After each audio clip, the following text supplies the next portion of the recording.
Sorry, guys, didn't have my light in the right position. Well, Thursday night, good evening. I hope everybody's had a decent week, and tomorrow's Friday and get to be off for the weekend. Oh, I need to shave, don't I? Yeah, getting old whiskery.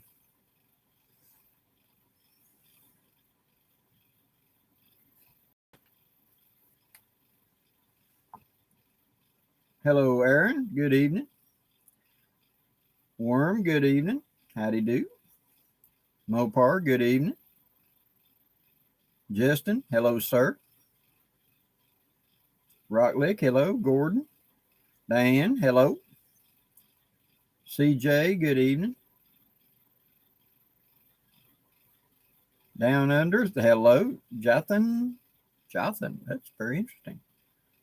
Max, good evening. Mike Bolton, good evening to Washington State. Diane, I am going to be doing a video on how to fade the finish on that 1871 45 Colt cartridge conversion pretty soon. And I think I'm going to tackle curing the my 1860s base pins a little bit loose. And I think I'm going to re-drill that out, reset that, and put that together on video on how to tighten up one of those arbors. I'm kind of dreading having to do it, but I'm going to get around to do it pretty soon. Rocklick, what are we talking about tonight? I'm open. Throw me something.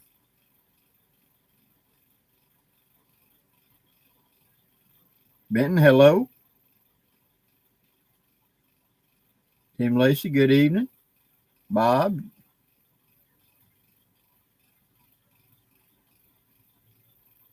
Yeah, Justin, I'll take a look at that. I saw last night you or someone sent me a link to where, it might have been the last thing we did, but somebody sent me a link to a military modification they'd done to the M65 field jacket for one of the Special Forces actions, where they had put grease gun magazine slots on the inside, added pouches, zippers, dyed it, the whole 9 yards, trying to make them blend in. They were toting silenced M3 grease gun 45 ACPs instead of what you'd think they'd be carrying in. It was a Desert Storm type stuff. It looked pretty interesting. And I know those gear got modified by Special Forces just all over the places, whatever the mission was and what we need. Hello, Todd. Good evening, Mr. Bear. I see you're in the house.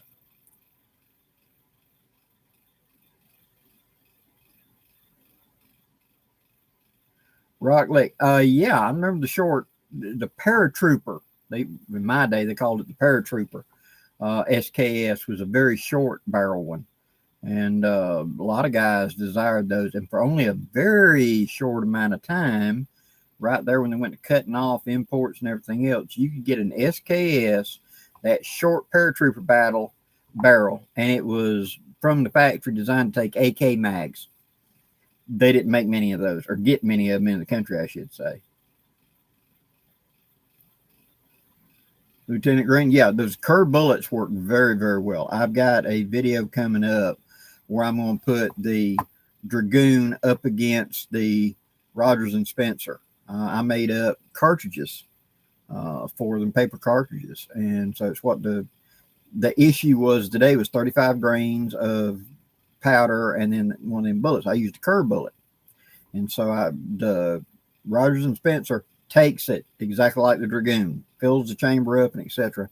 So I'm going to do a head-to-head comparison, just see like two troopers, same ammo. What would their grouping be? Just for a fun idea to see, because you wouldn't be custom loading. You're in combat. You just take whatever ammo they hand you and you go with it and just see which one be a little bit more accurate. Mr. Todd Gibson, good evening, sir. Ronald Green, doing good. Gordon, hello. William, good evening.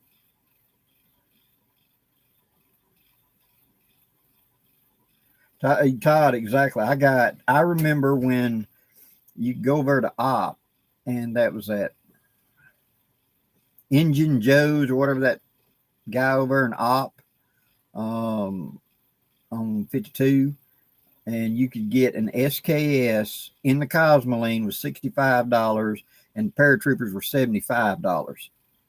You know, I got several of them and made them up for hunting rifles for friends and stuff like that.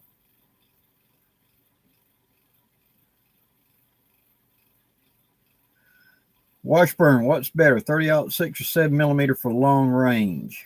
Of the two, I would personally go with 30-06. A little bit less wind resistance. Yeah, you get a harder launch with the 7mm, but the 30-06 at that narrower bullet cuts the wind better and therefore would have less drop at range. So I would go with that. Now we're talking, 7mm mag, not 7mm Mauser or something that's been hot loaded up, but 7mm mag. I would, as a two for real long range, I'd go with 30-06.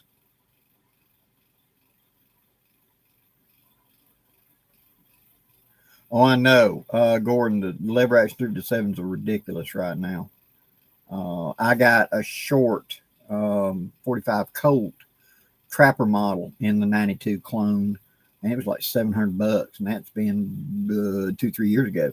I was just utterly shocked. To me, they were $400 or $500 guns, and one day I looked around. What do you mean they're $1,500? Wow, things change. Antonio, good evening.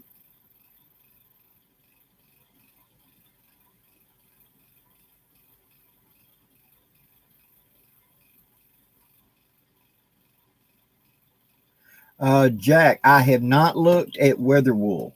Now I understand several big channels like weather wool, but I have not handled any or been around any where I can comment on it. If I had a weather wool shirt or something, I'd be glad to give y'all a review it, but I just don't have one. And down here in my neck of the woods, you got about 3.5 months where it's cold enough to even wear anything like that. And so I've got old wool, the Korean issue wool U.S. Army shirts and things. I haven't invested in weather wools. I'm sure they're very good. I know a lot of people who I trust really swear by that product, but I just haven't had it down here.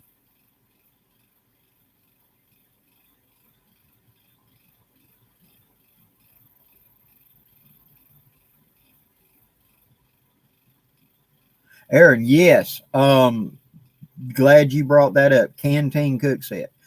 About a week ago, I was on the website for a Sportsman's Guide, and they're advertising the canteen cup stoves that fit on the cup, like I like the hollow ones that you slide up over the cup itself. They were advertising those for like $8. So they're looking for those. Apparently, Sportsman's Guide got a supply in right now.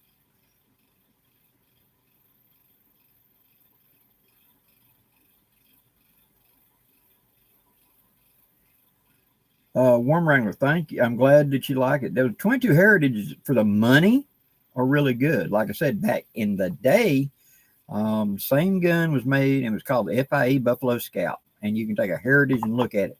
The Heritage is a much higher quality than that FIE because they're using modern CNC machines and stuff like that. So the quality is much better. But those were a great companion gun back in the day for hunting, camping, the glove box gun, etc. That 22 Magnum and 22 long rifle cylinder. Great value for the dollar. Really is.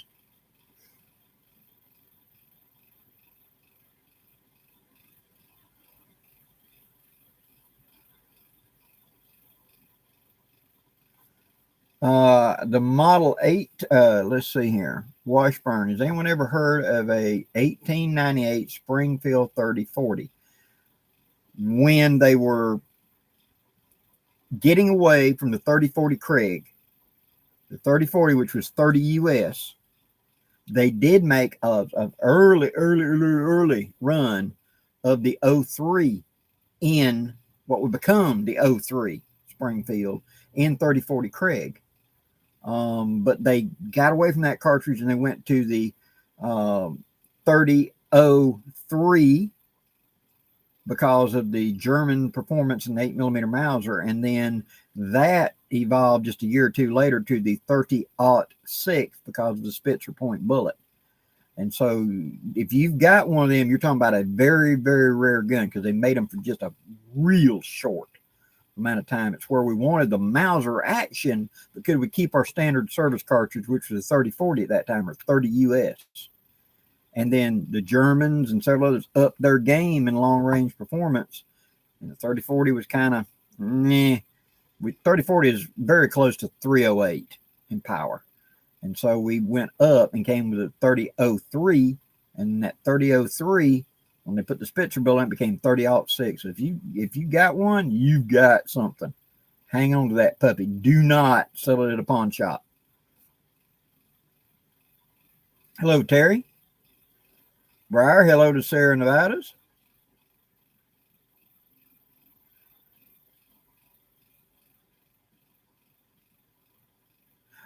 Tony, I've heard that they're going to be bringing back the Model 94. Of course, Birdie now makes the 94. And I got to tell you, it's just that 1894 with the octagonal barrel that Birdie makes, that's exactly like their first runs. My granddaddy, the first deer I ever killed was with an octagonal barrel model 1894 that was probably from about 1900 to 1910. And it was in 30-30, but it was an octagonal barrel. And it was the rifle. It wasn't the carbine. And I have looked at that Birdie gun and salivated thinking about, I don't need another gun. But you know what I mean? For sheer nostalgia, I'd love to have that.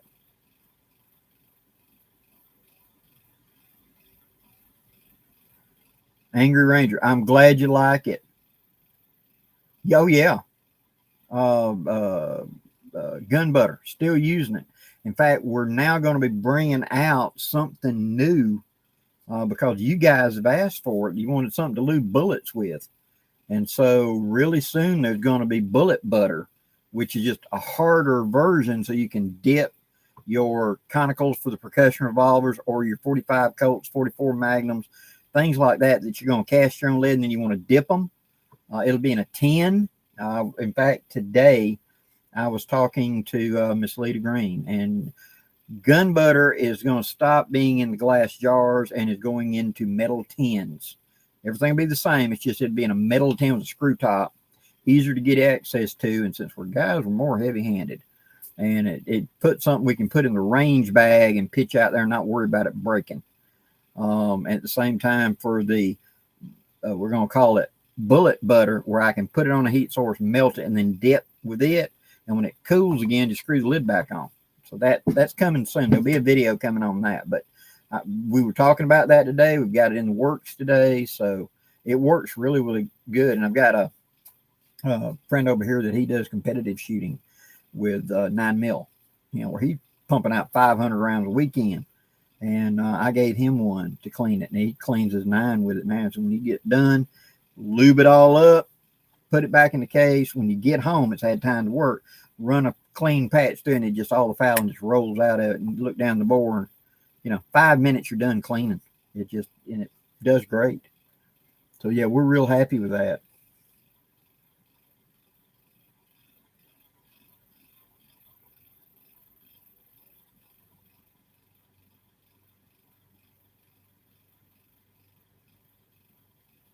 Oh, Cheddar, yeah.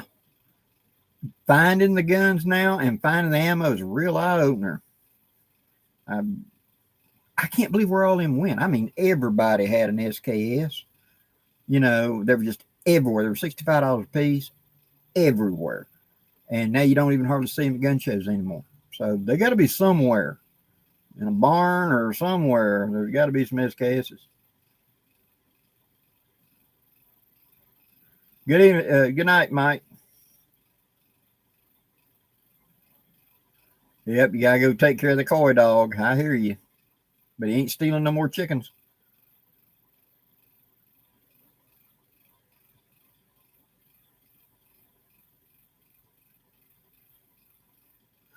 Aaron, yeah, I'd heard that. They made the Marlin 94s.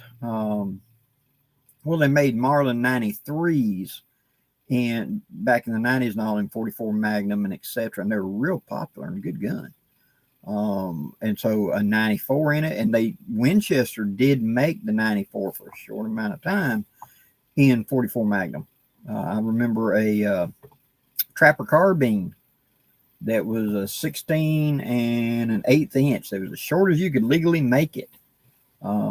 Years ago, a friend of mine had it. He worked as a security guard, and he kept it in his truck. You know, they have issue guns and issue ammo. So if you had something that had to be taken care of, that was really good for it. We didn't have to use issue ammo for it. You know, like a rabid coon or something come up on the factory ground, you could pop it and go get rid of it, and not have to go fill out paperwork for your ammo.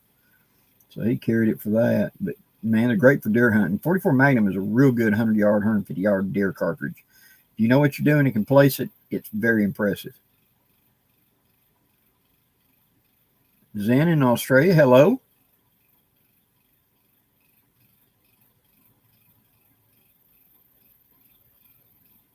Yeah, the German fleck arm jackets are close. They really are. And I've had the German ones as well. And I've had the British smocks. And you can see they were all trying to stay in like a certain genre there in the coats and stuff. Although in the right climate, the British with their waterproof one would be great. I wish they had made a Gore-Tex version of the M65 rather than going to that big Gore-Tex jacket that they had. I never liked, well, I've had, you know, the Gore-Tex jacket. And I still use it as a rain jacket in cold, wet weather when I'm going to be out there all day. But it just doesn't hold a candle to the M65 to me. That's just, again, it's where you're at, what you're doing.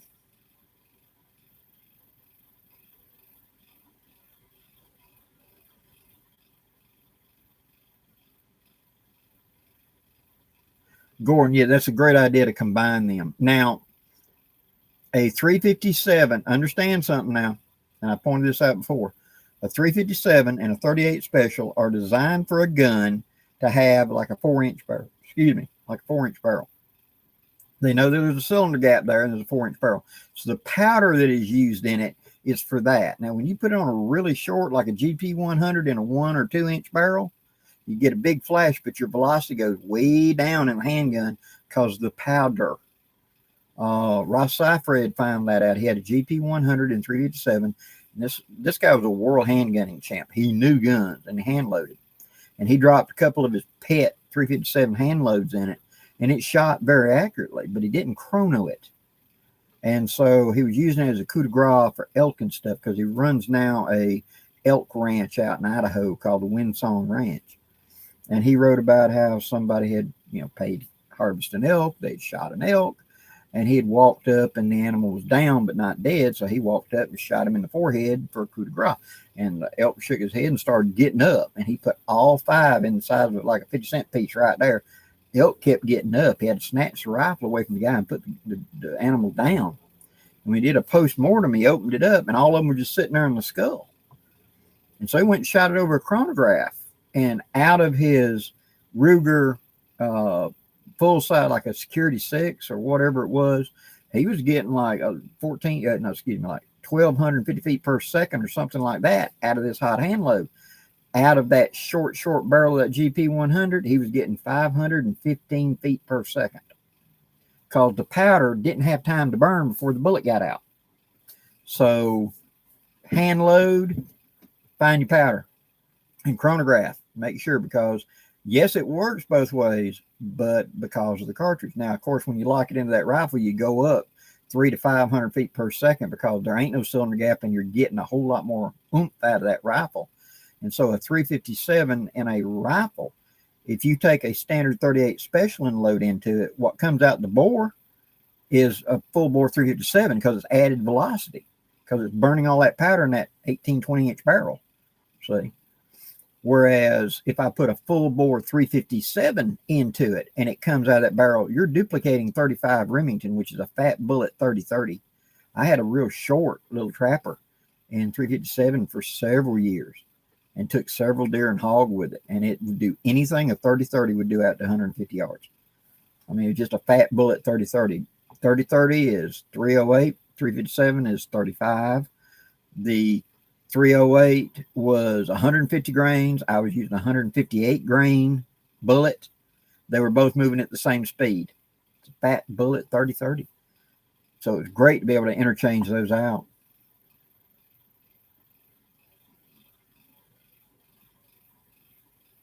Good night, Bear. Thanks for dropping in. I'll see you tomorrow. Steve, what barrel length is best for 3-7? In a handgun or revolver, there's a magic balance point somewhere around 5 inch. It can be a little under, a little over, depending on the load. But there seems to be a sweet spot in my experience of somewhere around 5 inches. A 6 inch works great, and then the 4 inch works good. But if you can get a 5, and for a while, certain runs of Smith and Wessons and Colts and stuff would have a 5 inch barrel. There was a reason, because it was a sweet spot. It seemed to do really well.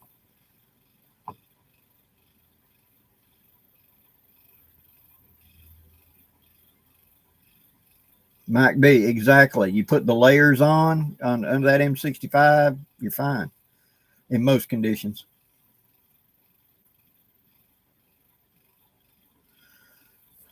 Justin, how do I test for hardness? Lee actually makes a hardness tester. Lee Precision does, if you really got to know. But here's the way that I do whenever it was just me, down and dirty. Okay.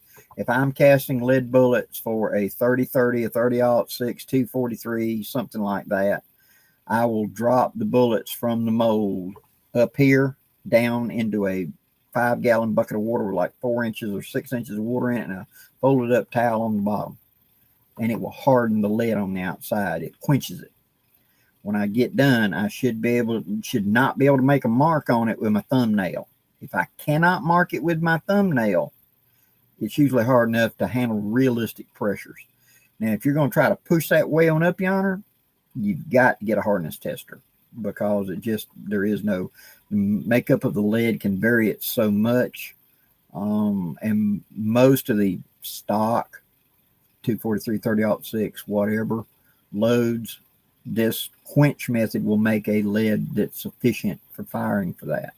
If you're trying to boost RPMs up and get higher velocity, you just got to do something. You got to add 10 to it or whatever to get it hard enough. You're never going to get lead harder than jacketed. It just ain't going to happen. And so really, when you're casting and loading with lead, you want the middle ground and down with lead. You'll be much happier. It performs just as well at close realistic range. But when you start pushing that RPM up, you just got to go to copper. There just ain't nothing to do it. Now, I have seen things that allowed you to take an empty 22 long rifle case and turn it into a casing that would flare it out, shape it, and make I think there's 4 or 5 different calibers they made them out of. Or you take the empty 22 long rifle case and make a cartridge case to pour lead into and turn it into a jacketed. But I haven't seen those in several years.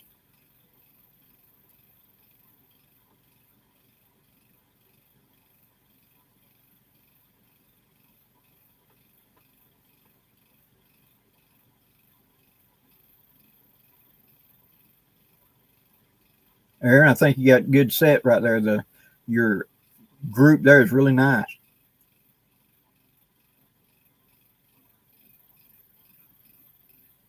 Mitch, I have not with my Fieldmaster, but I have cleaned a full deer before with a Swiss Army knife before.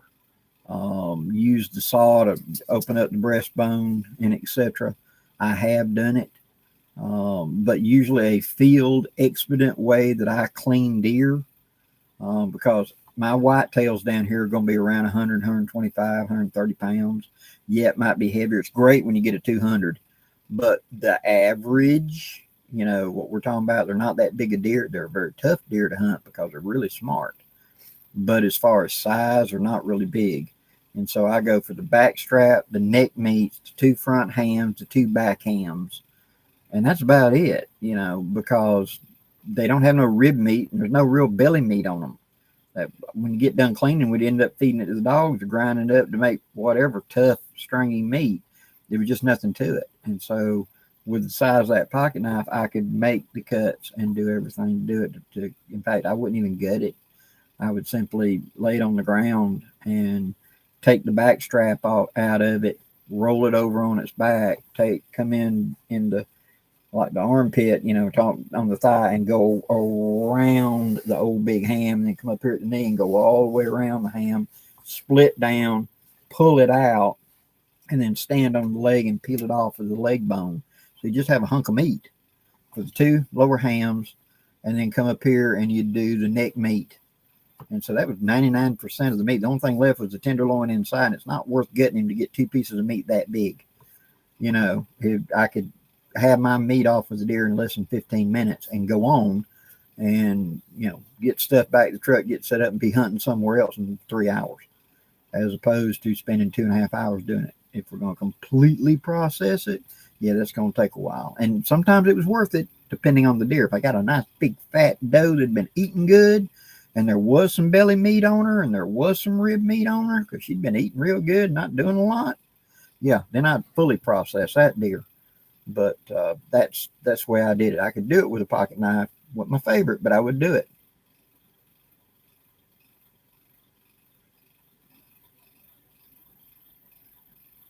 Briar smoke, any of the flat point bullets are going to act like parachutes. They're going to drop speed quick.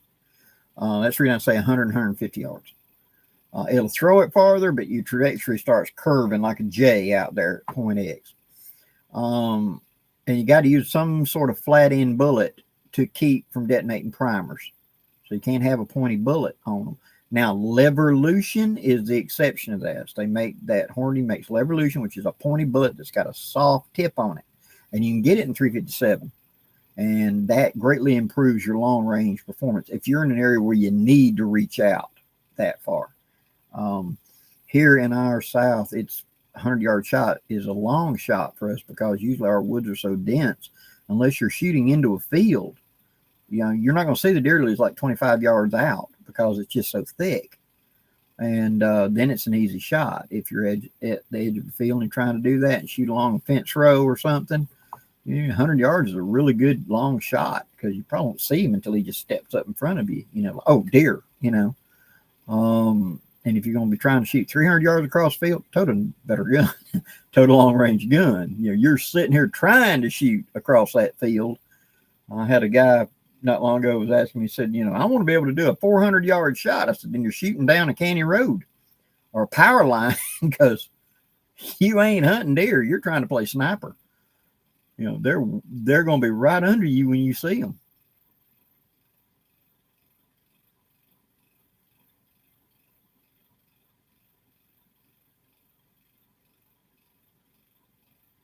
Aaron, I don't know the actual drop numbers for the 30-06 versus 357 out to 300 yards, but I would be honest with you, I wouldn't try to engage at 300 yards.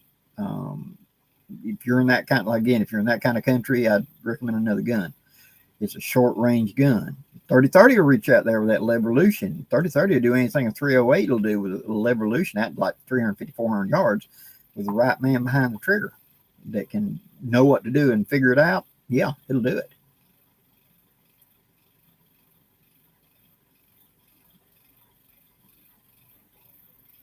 Washburn, glad you're enjoying it.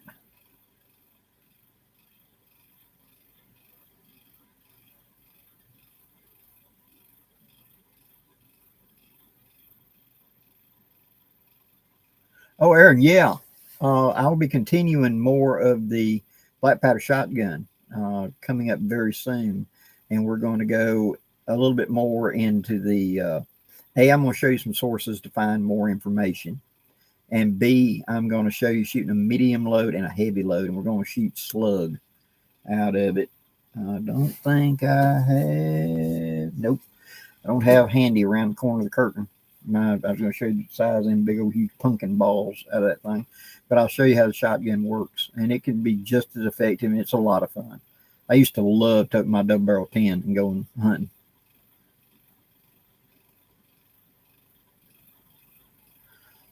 Mitch, he said, get rust off a fixed blade made of 1095. I would try to float it off of there.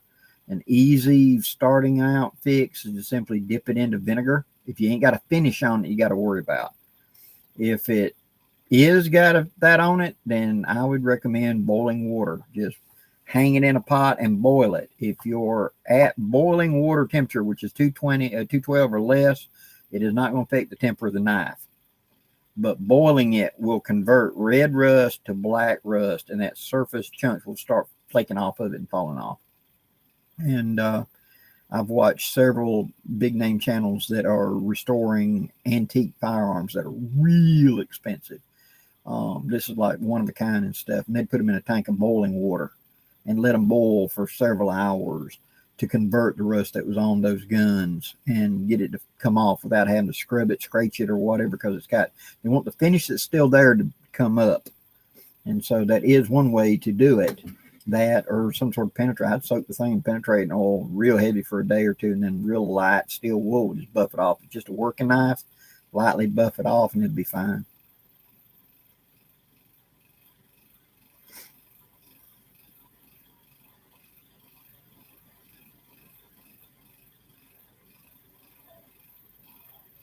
Gordon, yes, they do. There's nothing there. Poof, a deer. Oh my God. They're gray and a green woods or a brown wood. You swear you can see 30 yards in every direction. They ain't nothing. And then you turn around, one standing there 10 yards away looking at you. How'd you even get here? From deer and TARDIS technology, they'll get there.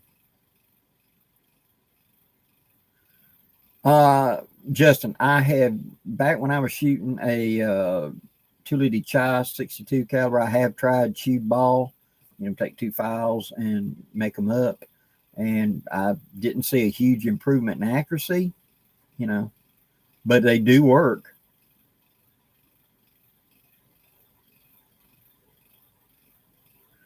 I have submitted a couple of things to Backwoods Magazine, Carl, but I have never saw where I was published. If I did, I missed it. But it's been, oh my God, I've been following Backwoods since the 70s, early 80s. I got a stack of them things. In fact, on my bookshelf over here, there's like 20 binders solid full of Backwoodsman Magazine. I know I did write and send a few questions if I ever did. I've been published close to 70 times in various magazines and things over the years. So,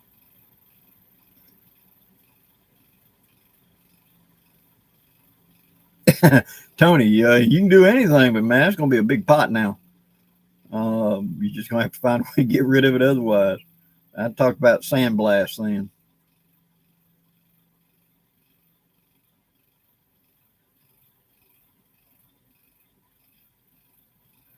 Dennis, a 243 is a really respectable cartridge. Very little kick, shoots very flat, and if the game you're going after, like us with whitetails or stuff, it's perfect. 243 was designed to be the transition, where below that, it can do varmint duty and below. So if you put like a 60 grain bullet in it, it's varmint cartridge. If you put a 100 grain cartridge in it, it was a deer cartridge or pronghorn.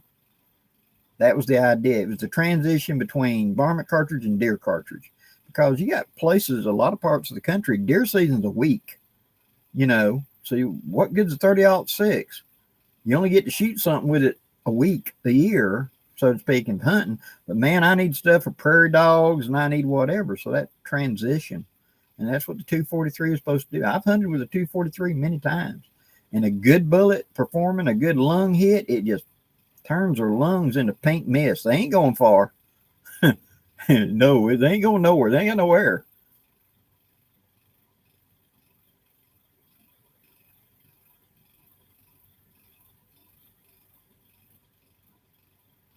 Aaron, yeah, 69 caliber is what I've got for mine that I'll be talking about. And bucking ball can work.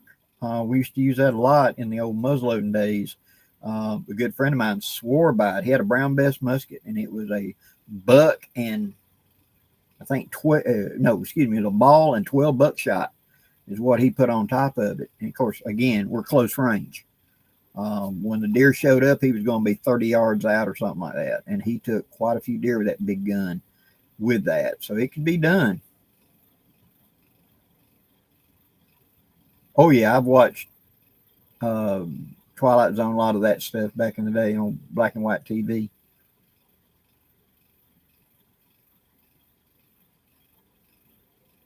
Jason, a Remington 6mm. Remington has made a couple of different 6mm.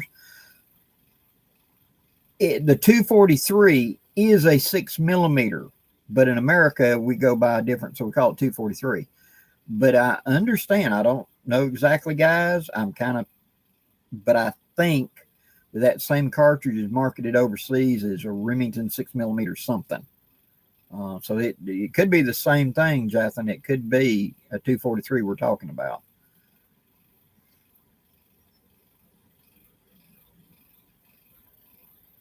Carl, Chelsea, she's still around. In fact, she has been on the in the comments section over here, I think 2 weeks ago.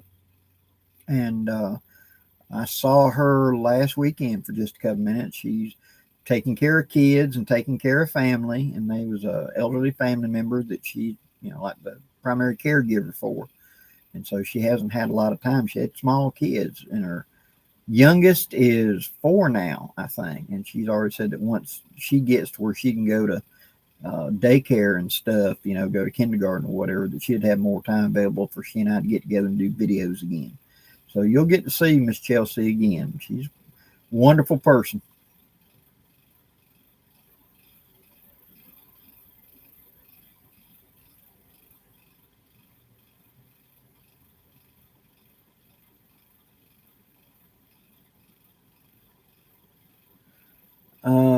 Cat USA, what do you think about the boat tail bullet? Wonderful for speed loading ammunition, but I prefer a flat. If we're talking about long range, I like flat base. I like flat base, non-boat tail. Boat tail works great in the industrial machines running at high speed, loading them up. Man, they're perfect. That little funnel on the back end goes right in the case. They don't run as many cases. But you're talking about in that tube, the base is here, and you've automatically got a void that the pressure is trying to push up in there, as opposed to a flat base, which will arbitrate like an old mini ball and seal better to the bore. And to me, I personally find I get better accuracy from flat ends than I do boat tails. But yours may be different than mine.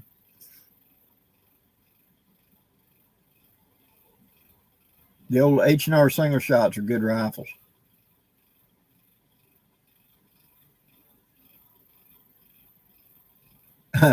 Tim O'Neill, have you ever taken hunters to a stand to hunt when you came back there was nobody around? I've had in family things where we're doing deer drives. We've dropped off people and come back 6-8 hours later, pick them up, and nobody was there because they got bored and walked back out. They didn't see no deer and they wanted beer and they walked out. But I've never had anybody disappear in one of those big things, where somebody went missing or whatever. We've had a couple that shot a deer and then tried to track it down in the swamps, and we had to follow and find them, but I've never lost anybody like that.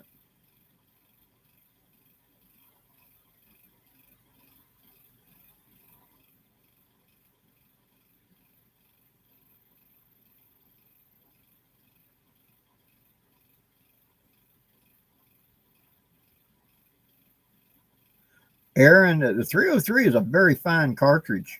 It really is. It doesn't shade much, 30-06 and all of those. When the 303 was coming around, you had the what would become the American 30-06. You had the 303 Brit, you had the 8mm Mauser, and you had the 7.6254 Russian and the 7.7 Arasaka. Very similar power performance profiles. Each army is going like, what are they using? And they went to it. So I have a good friend of mine that his dad had a surplus 303, and that was the first deer he ever killed was with a 303. And later on, I gifted him one Christmas a Lee in 303, Lee Enfield in 303 for him, because he was waiting on his dad to pass away so he could get that gun. But years going by and dad ain't going nowhere. And so I gifted him one so he could go ahead and hunt with it. And 303 is a very fine cartridge, especially when you hand load it right and work with it. It can be very, very nice.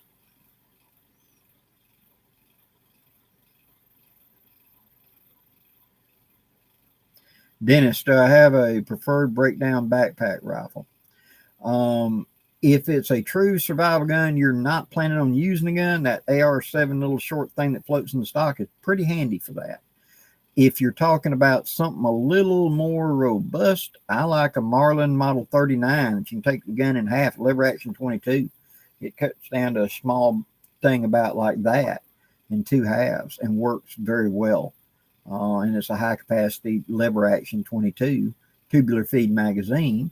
And with 22 long rifle, it's really good for potting and cleaning and taking care of game and etc. to feed yourself, unless you're up in bear country or something like that. And then maybe something a little more robust for a takedown. In that case, a short barrel tactical shotgun with a takedown barrel fitness in the backpack pretty easy too.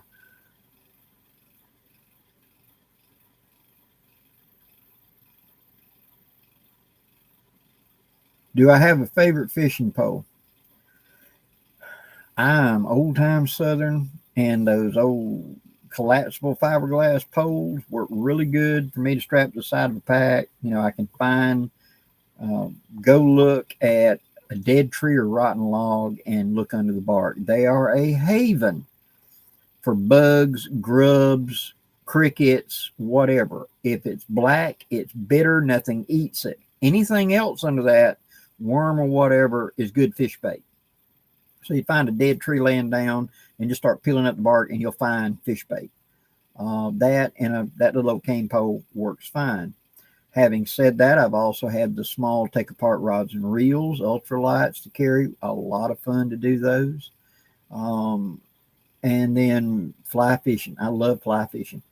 But now what I do here in the South is not true fly fishing. It's splat fishing. And there is going to be video for this because I intend to take my, working on the redneck camper, remember, I'm going to be putting the canoe up on top and going out to the lake and camping out and getting out there and using my fly rod and show y'all how I fish down here in the South. And we called it, we're not hunting little bitty trout. We're going for bass and brim. And so you got to have a little stouter because good basket on there, it's going to put a fight. We ain't going for a 6-ounce trout. We're going for a 6-pound bass. And if you hook a cat, you got to fight. So, you know, we're going to do some of that. I'm going to demonstrate stuff like that I enjoy doing. I got to get back to it. When I was a kid, I loved fishing. That was a passion of mine. And somewhere in my 20s, I kind of got away from it and, you know, hunting. And I've got to the age now that I just don't, I love hunting, but I don't like killing nothing anymore because I'm old. You know, it's like, I'll let the damn deer grow up. You know, I remember my granddaddy saying that, you know, we'd go bunny, you know, busting and he wouldn't pull a trigger. And I get 18 or 20 bunnies, you know, for us to bring back. And I said, why didn't you shoot? Nah, let them grow up. It'd be all right. I can understand now getting old. You know, I'd rather see it alive and running. And if times get hard, I'll pop back puppy in a heartbeat because we're feeding the family, but we're not in a tight, don't need the money, don't need the food. Let it grow up. But having said that, I do keep in touch, do kind of toned up in case I got to. And fishing. I want to get back into fishing and spend some time working creeks and rivers. Yes, Justin, the Generation 1 Blackbird haversack does work with the Nighthawk. We got that tube sewed onto the back of it for you to run the strap for it. So either one will fit to it and hook to it.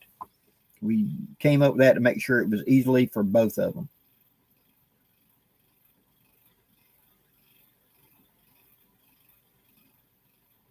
Trina Green, I'm a reading teacher and I always want to learn. You seem very knowledgeable. Thank you very much.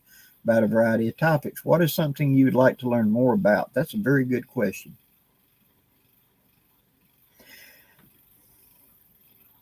I would like to learn more about cold weather camping, snow camping.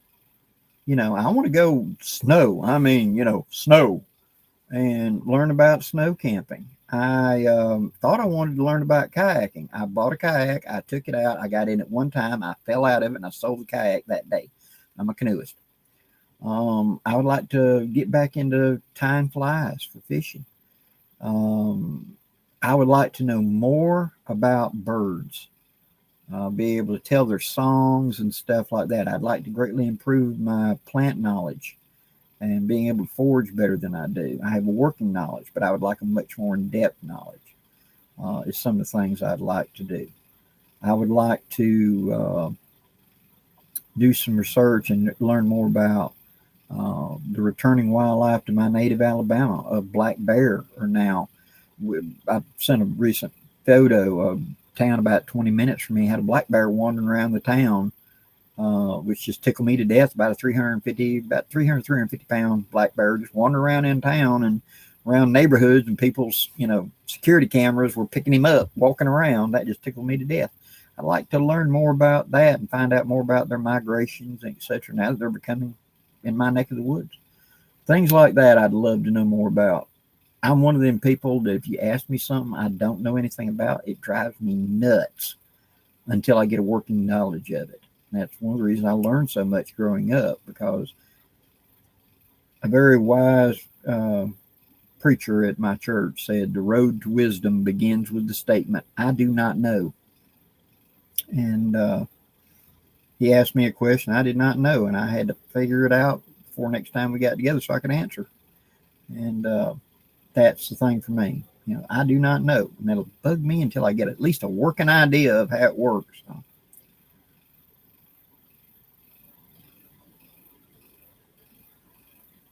let's see.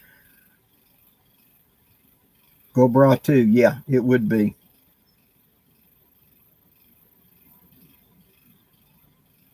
April Shadows. I would love to, and if finances would allow it, I believe me, there are several people up in the northern parts of the country, Minnesota, Michigan, all in places have said, Blackie, I got a couch. Just catch a flight, I'll pick you up. And you can camp out in the backyard. I'll show you everything I know. But it just ain't happened yet. Go Broad 2. What is a good brand of fishing kayak? I do not, to be honest with you, I don't have good working knowledge. Now, if Todd Gibson is still in here, Todd Gibson is a good kayaker, and he does a lot of long range trips, and he would probably be a very good guy. He was in early tonight, but Todd Gibson knows more than me, and I will bow to his superior knowledge in the topic to me.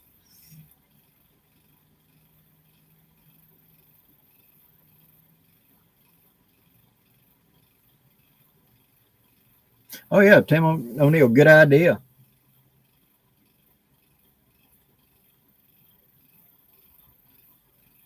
Jitterbugging, yeah. It may be different from what I know. We used to do a thing called jitterbugging, and it was frogs and things that had the hooks on the top of it, and you throw it across lily pads and stuff, and you jerk left, right, and it's like it was just dancing all over the top. You'd make them chase it, and it was a way to make a commotion and bring them up. And now, modern techniques probably something completely different from what I'm talking about. But whenever we were fishing, and jitterbugging meant that you just make it dance all over the top of the lily pads or through the swampy stuff out there. And if you had a really dense area over there and you just can't get a fish out of there because there's too much cover, they're going to grab and wrap around something.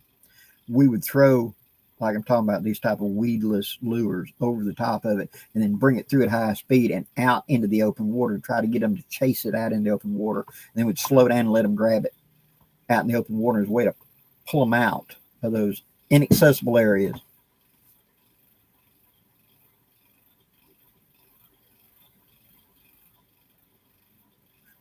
Stephen, I would love to come up there sometime.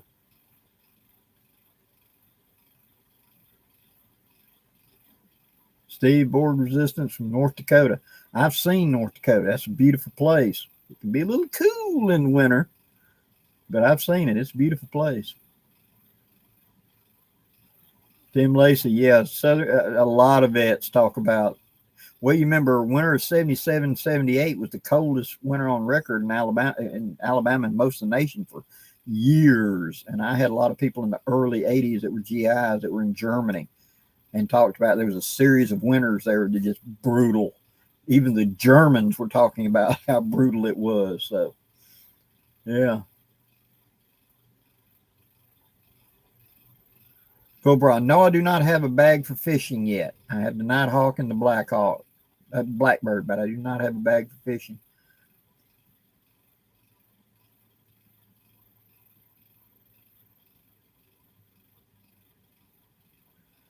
Carl Pasco, I agree with you. You were issued these.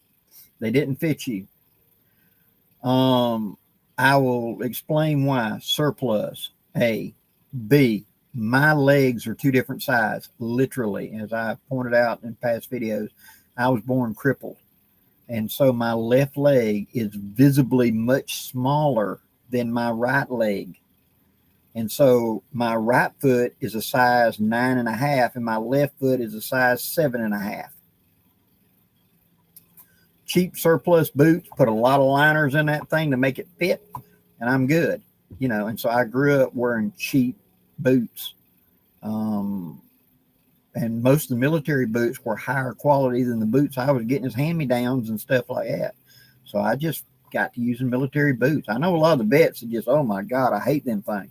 Understand, y'all walked enough miles, you got that right. But I had enough boots that came apart on me that came from Crest and Sears and stuff like that, and you'd have to buy 2 pair of boots to get it to fit me. And so early on, when me running in the woods and stuff, they're not going to let me take my good school shoes out there. They had to buy 2 pair to make it fit me. I therefore went to finding surplus military boots, and jungle boots are my favorite. And down here in my environment, that's what I ran. So it's kind of become a favorite of mine.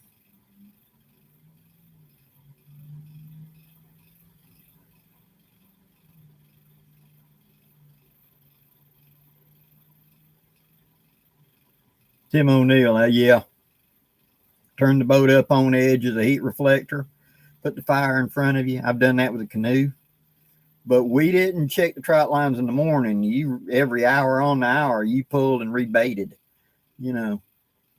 We had trot line out. We ain't sleeping. We're working. Drop lines, yeah, we're just trying to grab an extra meal. But if we're actually out there running trot lines, we're trying to harvest. We need to do that.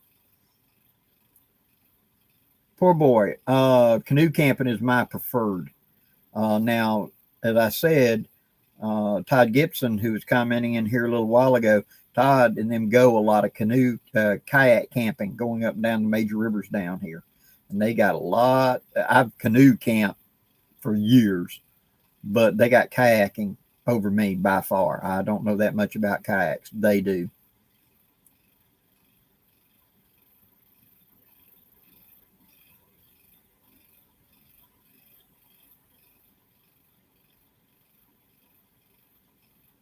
Yep. Garen Gillespie, exactly. We used to do that for frogs. We would take a small treble hook and we would put a piece of bright red yarn on it, about ½ inch, and we'd put a single split shot on top of the hook right there on the line, make it a little heavy. And you'd go looking for bullfrogs or something at night and shine it. When you'd see the frog, you'd swing it out there right to him, and his tongue would go whack, and he'd hook himself, and you'd bring him back. Forget that gig. I got to go over and get him if he comes off. No, I'll swing it out there, and and I'll pull him right back to me. So we used to do that. We'd come along the edges of the swamp where you didn't want to get out in that water. There's things out there to take your feet off.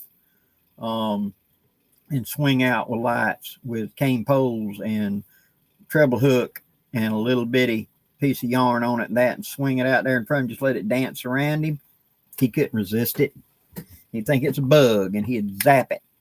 Red worked really, really well, and silver worked really, really well for some reason. I guess they thought it was some sort of fly or something, but that tongue would come out, and we'd go catch frogs with that.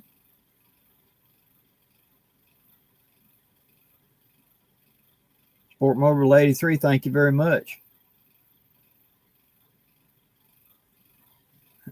133, you are correct. The good boots are not cheap. They weren't cheap back in them days, but compared to today's prices, they're really not cheap now.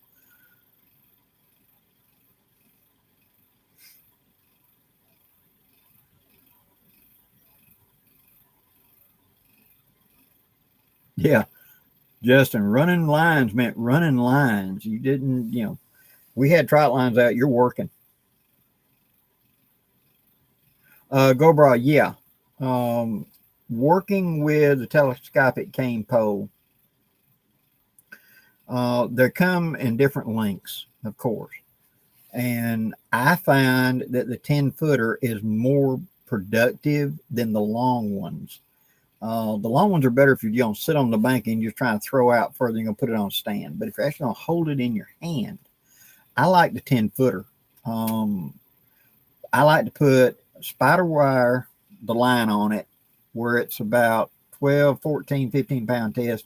The diameter of that is about like a 4-pound test. So it's very, very small. And then put it onto the hook and etc. And you go out there now, pinch the hook, push the pole away from you, and it'll act like a slingshot, and you can let go and it'll shoot straight out.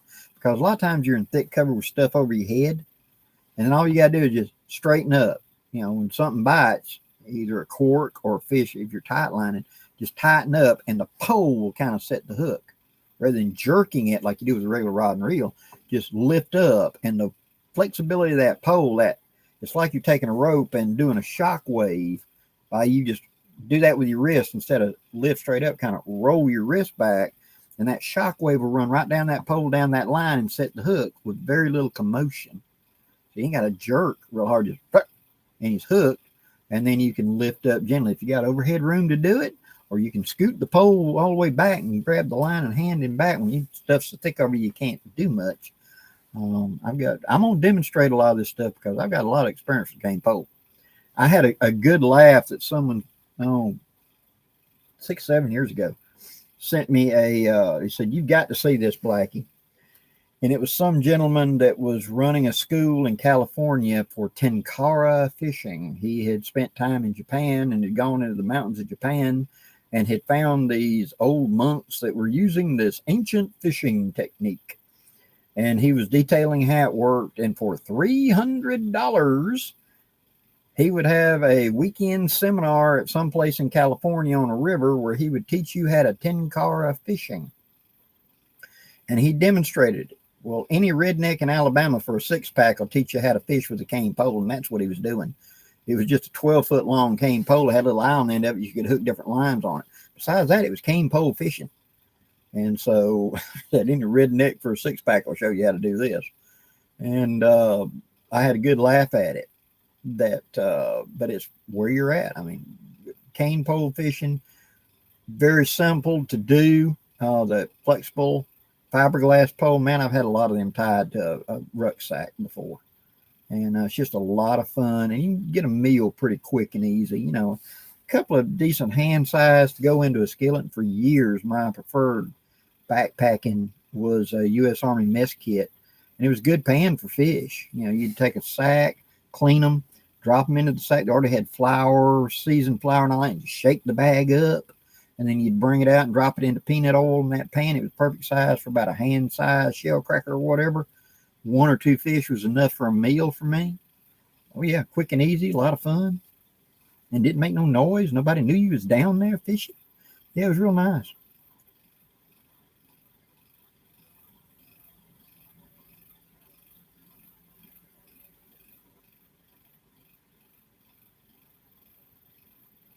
Dennis update. Yeah. Well, you got the skills. That's the thing. Carl, I did when I was young. I have not played with them, slingshots, but they can be a very viable um, for small game and things like that. You got a guy that knows what he's doing with one, especially them wrist rockets. You're good as any air rifle. You know, the man is accurate, and I've seen people that were that kind of accurate. That you can easily thump game, birds, squirrels, rabbits. I've even seen them used to stun fish, where he put something out there on the surface of the water, took a cricket and put it out there, and the cricket's sitting there trying to swim back, and he's sitting there at full draw. When the fish came up and grabbed the cricket, he fired and stunned a pretty good sized fish with one. So it can be done.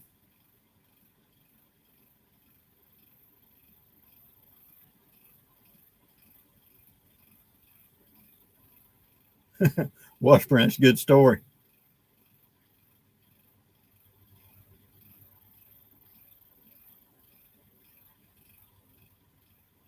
Tim O'Neill, that's it. Go out and enjoy yourself.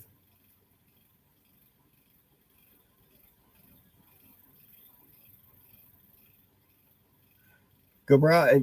It's all in technique. And so the rod, the reel is simply a tool. I have known a lot of very poor people with cane poles on riverbanks that will outfish masters in the bass tournament. You know, they knew how to tap the rod to transmit noise down. They would lay it just as soft as a feather on the surface, a floating bug that would go into a fly rod, and sit there and just tap, had perfect tension on that line, and you'd see just ripples coming off of it. Get a brim or shell cracker to come up and hit it.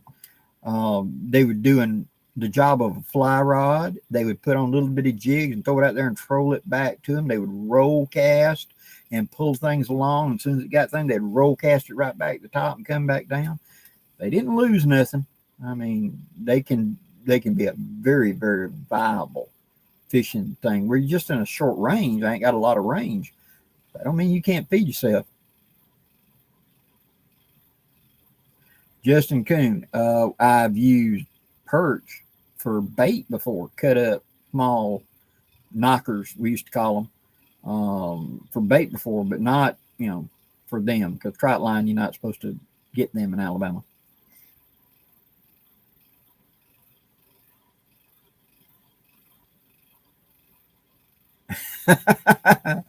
Cheddar, yeah. That we had a good friend of ours. We'd taken them and their little bitty daughter out to the lake, and back then the family had a 10-acre lake. And it's kind of a little steep bank, and she had her little wooden chair, right? And we sat her down in the little wooden chair, and we had her little Snoopy rod and reel, and we flipped it out 10 feet in front of her with the little cork bobbing along, and handed it to her. And we hadn't got 5 feet further down the bank, gonna set up for us to really cast the real stuff. And all at once that cork went, beep, she snatched that reel back, stuck them little legs straight out, and went sliding straight down the bank. Still holding that rod, shoot, like a slide on a playground to the bottom. She ended up waist deep in the water, holding the thing. I got it, Papa, I got it. Oh yeah, she caught that fish. That was 35 years ago, by the way. Not that I'm old or anything.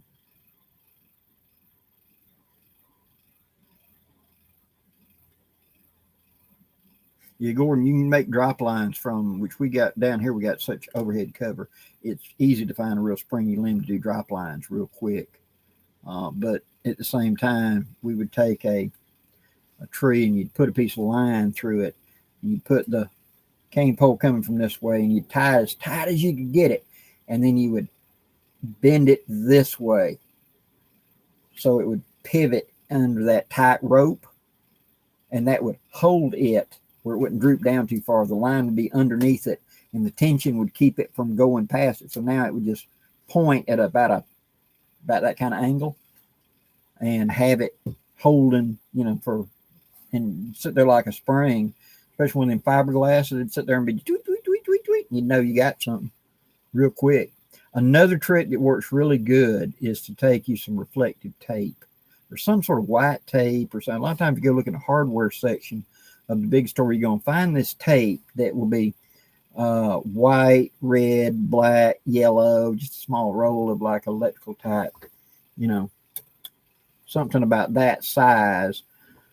And a lot of times they're used for marking, and put a bright color right there at the tip of your cane pole so you can see it easily in daylight. And that way, when you throw it out there and nothing seems to be moving, but you can watch into that rod and tell something touched. Even if you can't feel it, you can see it, and it makes you much more sensitive, because some of them old sneaky big boys, they will just pick it up and hold the bait a minute. Not sure, and ready to spit it out. If they feel any tension, they just spit it. Especially if you're in a fishing area that they've had some pressure. So these are kind of educated fish. Being able to see that little and know that he picked it up, but he ain't swallowed yet, and he's ready to just spit it. And just sit there and wait until you see the line start moving. And he ain't swallowed yet, You got to give him slack and let him go. And then you will feel the end of the rod do like that. And that's whenever he's turning downhill. Now he's facing downhill and the line's going up. Now when you tension up, he can't spit it because your tension makes the hook want to come back in rather than go out. And I've caught a few of them before. This sucker was a Houdini. He could spit a hook in a heartbeat.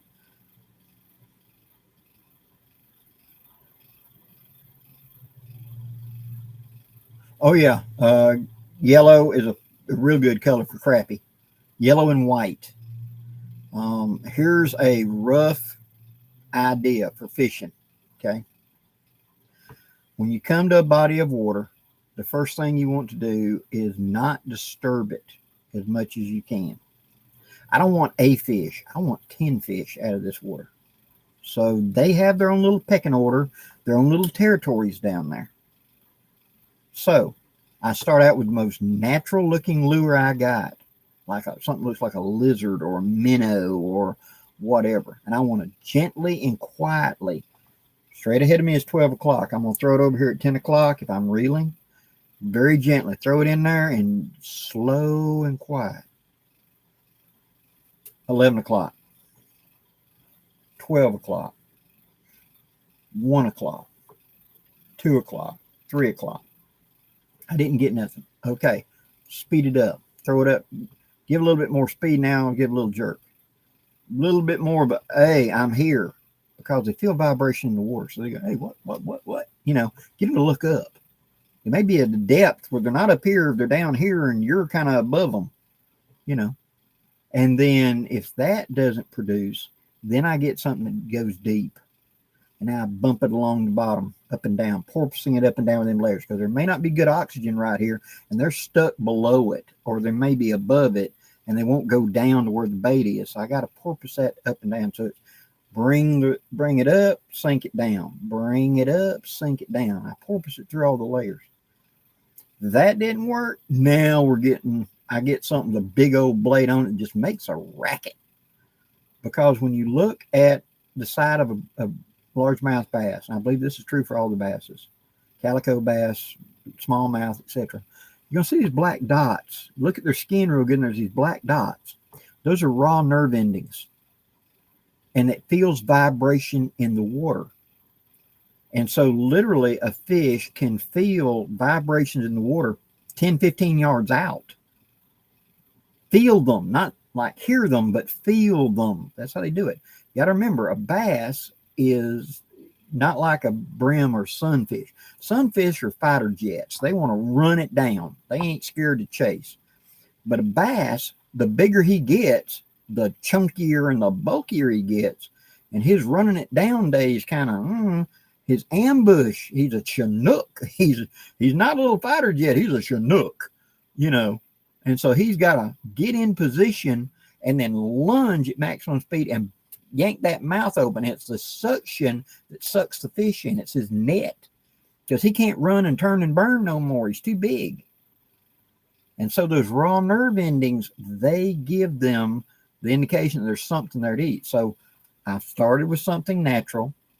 I've gone to something that bump along the bottom. Now I'm going to throw something out there with a big old spoon. Makes a lot of vibration. That's where a spoon does really good, like nets and stuff. That brrr. Now we're going for an aggression strike. That's when you see that bass blow out of the water, that boom, and water goes everywhere and everything. He ain't trying to eat it. He's trying to shut it up because those vibrations are driving him nuts. That's an aggression strike.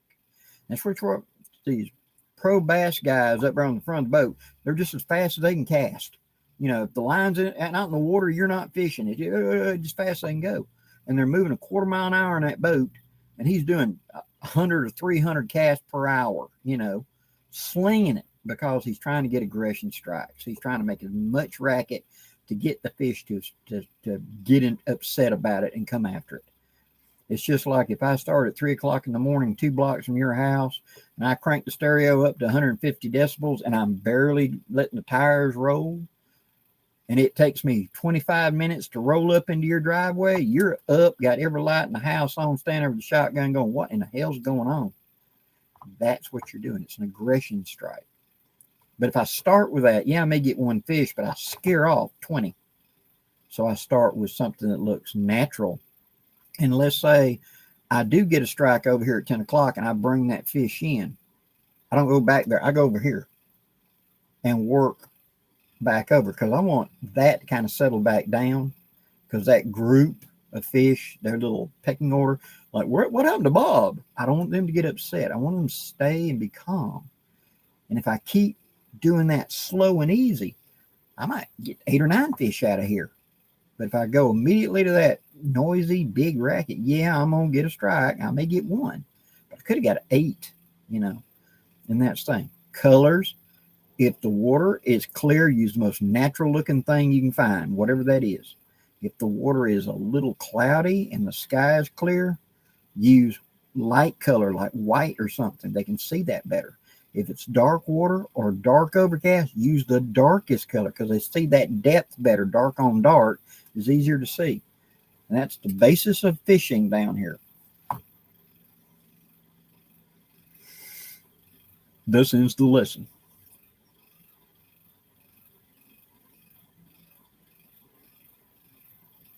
Fernando, exactly. Finesse, be subtle. If they can see it, especially remember that clear water, then I need something that looks natural. And how much fishing pressure do they have down here? How many guys are fishing down here regularly? So what have they seen? I used to have this friend up at Troy, Alabama, about 40 minutes north of me. And he had a big lake, and he considered himself a professional bass fisherman. He didn't catch crap, but he considered himself. He was independently wealthy. He was a retired lawyer, and he went to all the tournaments. And he had a 10-acre lake up there that he fed fish and he stocked it. Man, they were monsters in that thing. I mean, just huge fish. And but they were so jaded because of him out there every couple of days. If it's on sale at Bass Pro, he's got it, and let's try it out. These fish have been caught and released so many times, they're so jaded. You would literally bump into the fish in the nose and he'd just go around it. They ignored everything. And I went up there playing with the canoe one time and got out there and was just, playing. I knew I wasn't going to catch none. These fish are such a challenge, but I took it as a personal challenge. Plus, I know that Doug, even though he said, "Oh, you go right ahead," he's going to be sitting up there in his recliner with his binoculars looking at you through the big bay window at the lake. And I had tried everything. Nothing got any attention, of course.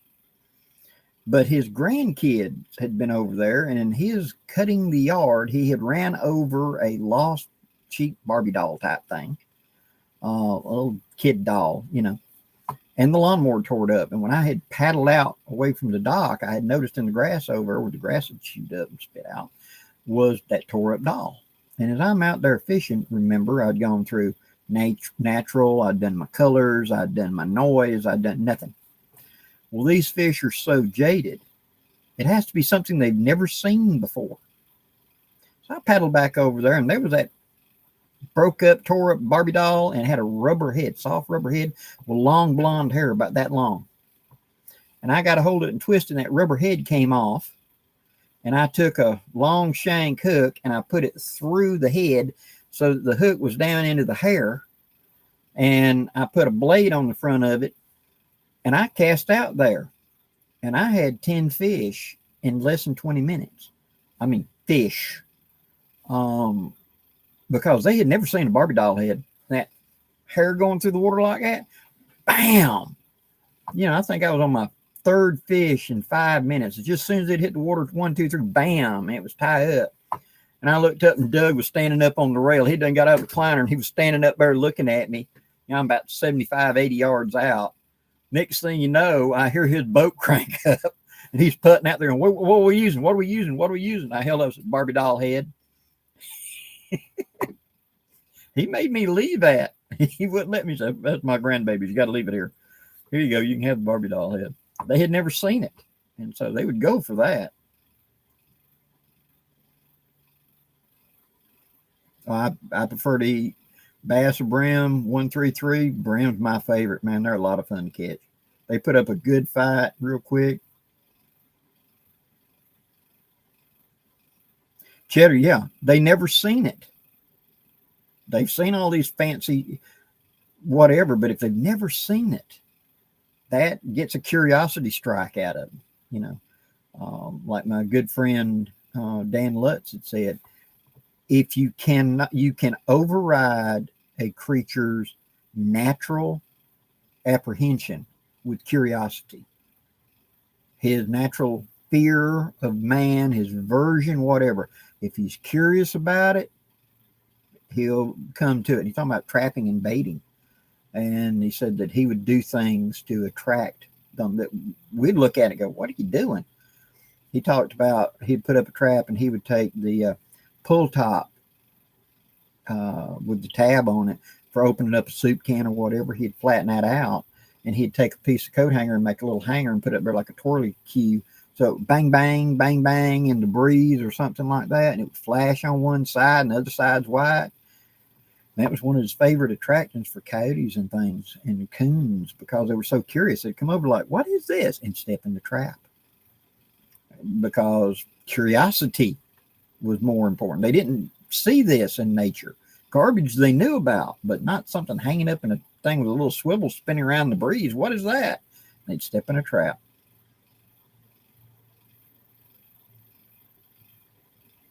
That is, that's correct. They ain't never seen Barbie doll head.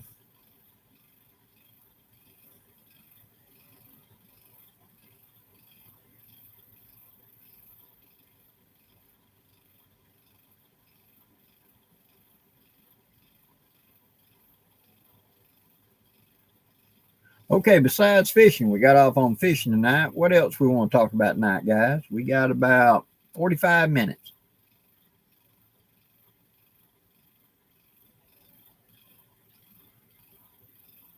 Well, Dennis, congratulations. Glad you like it.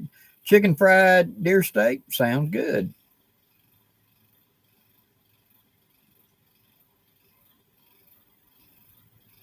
April, curiosity, raccoon populations rebound fairly quickly. And they actually, cities are a good place to catch raccoons. And you can get some big fat raccoons around the edge of town, culverts and things like that. Dan Lutz told me a lot of things of how he was trapping in downtown Cincinnati, Ohio. He said, let me find an abandoned building near a restaurant. He said, I'm going to put a trap there. And one of the biggest coons he ever got was, it was coming out of a barn, out of a garage, the old abandoned house, out of the garage, and going to this restaurant on the next other side of the fence in the next block and getting garbage. And he said that thing was like 60 pounds or close to 60 pounds. It was the biggest, fattest coon he ever got. And he said it was in downtown Cincinnati.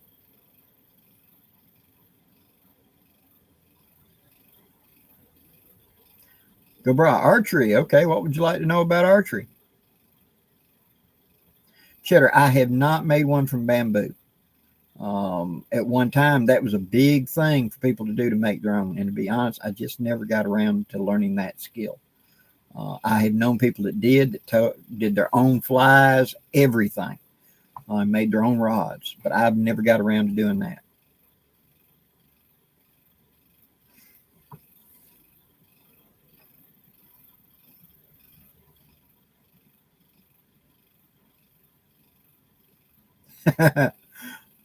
Longbow, that'd be kind of cute.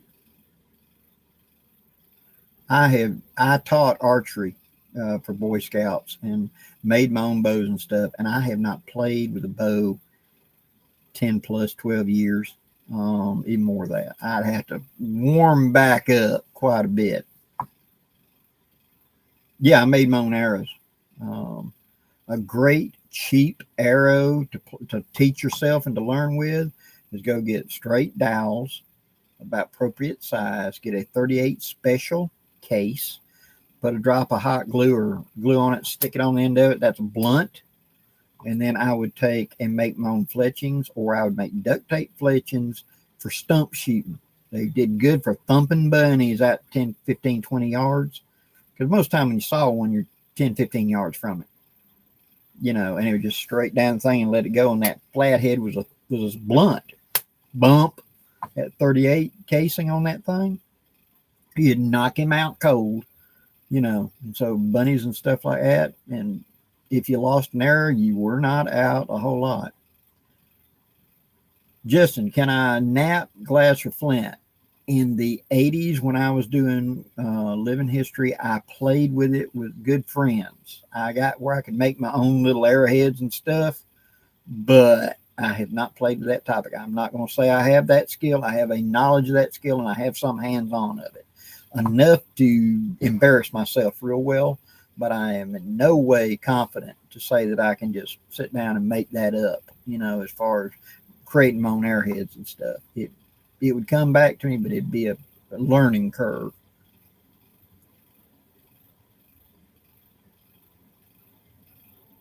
Oh, Garen, oh yeah. I've used Vienna sausage before to catch. Here's something else that I've caught a lot of fish off of: spearmint bubblegum.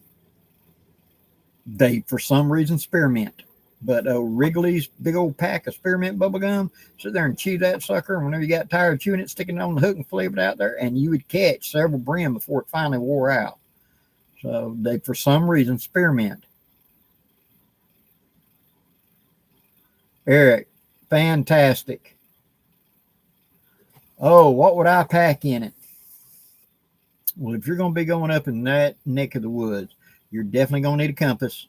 I would carry some sort of little topo, if nothing else, a piece of a topo map to get me my borders so I could get back out of here if I get any way turned around, crossed it, etc. Definitely carry a really rock solid fire kit. Carry you one of them signaling panels, because you're out in the neck of the woods where you may have to have aircraft come find you. And so a signaling panel would be really, really good.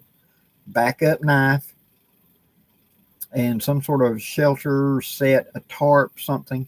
I've demonstrated where you can take the strap and wrap a small tarp around the strap, especially when it's going to be around your back side, and then put a couple of bushcraft zip ties holding it closed. And I could put a couple of stakes, roll. What I do is I've done a video on this, take the strap and roll it toward you, I think. No, roll it away from you, excuse me. And then I want to put the strap down on the end of the small tarp, put 2 stakes, roll it 1, 2, put 2 stakes, roll it 1, 2, and then roll it on up onto the strap. 2 bushcraft zip ties to hold the strap, put the blackbird on it and on your back, so it's not going to bother you. It's not going to be gouging you or nothing. And you could have a shelter system to carry with you. One of those emergency survival blankets, for orange on one side, silver on the other, might be a good way to go. You get out in that big country like that, make sure you got gear to get you out of here, to buy time for somebody to come find you.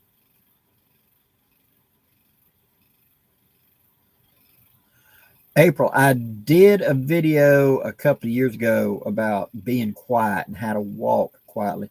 Look at being sneaky. A lot of that is hunting lore and how Blackie earned food and stuff for the family back in the day. So there's several things there where I talk about how to be really quiet, how to move through the woods and stuff like that.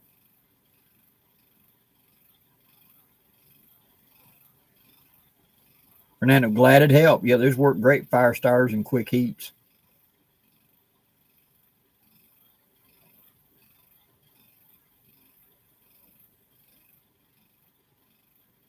Well, Blackie, what I want to hear about newspaper being used as fire starters. One of the things is so many people these days don't use newspapers. Everything has gone over to electronic media, so the average home doesn't even get newspapers anymore. You still get sales papers and stuff, and they work just fine for that. I've used them to light fireplaces and stuff for years, and but most people today just don't have newspaper that much. It's like dryer lint. People talk about, why don't you talk about using dryer lint? Most of the materials we're using today, the modern materials, have fire retardant of some kind in, especially if you're raising small kids. All their blankets and stuff are built with fire retardant. Well, then your dryer lint is going to have a fire retardant lint in it. And so it's one of them things where on the surface it sounds like, man, it should be easy, but then you really think about it, it could be, making it harder. A good friend of mine had 4 small children. Everything they got basically is fire retardant. In fact, he had been a fireman, and she was trying to take the dryer lint, and it was hard to light. And I got pointed that out. I said, all your kids' fluffy pajamas and all this stuff you're talking about, they're big fluffy blankets that you're washing, it's all got fire retardant on it. And so, I mean, you put a big lighter on it and hold on that dryer lint for 10 seconds and it wouldn't catch. And then when it did, it'd go out the second you took the heat away from it. So your dryer lint's a fire retardant. So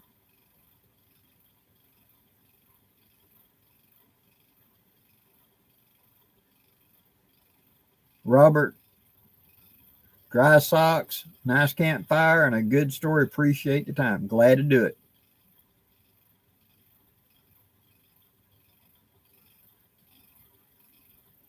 Hey, Gray Wolf, good evening.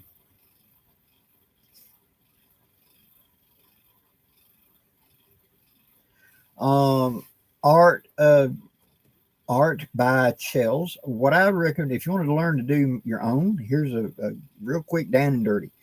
Do a search on YouTube for Backyard Bower, Bowyer. It was a young man out of Hawaii. And he was bored, and he's showing you how to take PVC pipe and make bows. Very usable bows. And you can make a full power hunting bow with schedule 80. Man, it's a 50, 60 pound draw. Or you can make a 10, 12 pounder out of a 20 pound. And he tells you how to know the difference. How you can go down to Lowe's, Home Depot, get a pre-cut section of pipe, use the eye on your stove and an oven mitt, and shape and make a bow that you can do tonight, so to speak. And it's a great skill I want people to learn to know how to do, because they talk about a prepper thing. If the world goes bad, like the preppers keep saying, how many of these old derelict buildings are going to be full of PVC pipe? And if you've got the skills to know how to take an oven mitt and a campfire to turn by being able to read the pipe and know what it is and what kind of bow you can make out of it and a simple blade to cut it out, how many of these places could you make bows out of? You're suddenly a very viable trader, because nobody else has got guns or nothing, but you know how to make bows. You just don't know how to make them out of hickory, but you can make them out of PVC that'll work for a good time. And it's a great way to learn, because you make your own bows, get in the backyard and start practicing. Don't invest a lot of money until you get a basic working knowledge of it. The Boy Scout Archery Book, Boy Scout Handbook, they're available. Get them. You can get a free copy, I think, on Kindle. And I know they're available through eBay used for dirt cheap. Get them and read them. It'll give you a really good, down and dirty working idea. And then once you get to where that's easy, then go start looking at your Bower's books, your Bower magazines and stuff, because they're really writing to some people that's got more experience than the guy just walking in that's never done this. And the Boy Scout is a much better grassroots starting point to learn archery with. And then get hands-on in the backyard, shirt in a cardboard box with, like I said, a dowel arrow you make yourself with some duct tape fletchings, and just practice until you get good at it to where you're feeling kind of confident. Then go invest in an actual target bow. Invest in real arrows, because the learning curve, you're going to damage a lot of gear because you don't know. And so it's better for me to damage a 10 arrow shafts for $3 from the hardware store or the craft store, a little bit of duct tape and a 38 special blunt stuck on the end, shooting a target painted on a piece of old cardboard hung up on a cardboard box so it just hits and you see where it hit. It don't have to stick in. Teach yourself and learn how to do it is a great eye-opener.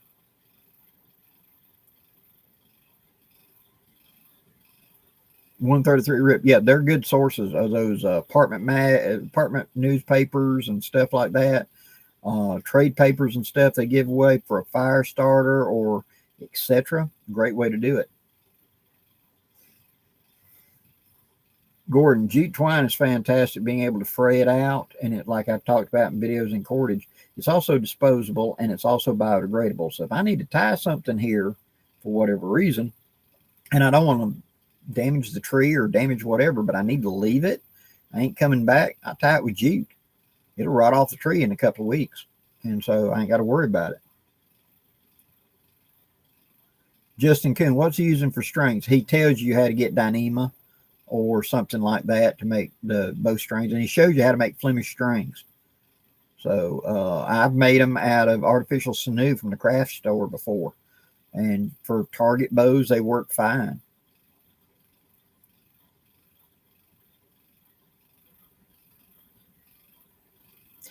The beaded type, I've moved on to using the twisted ones.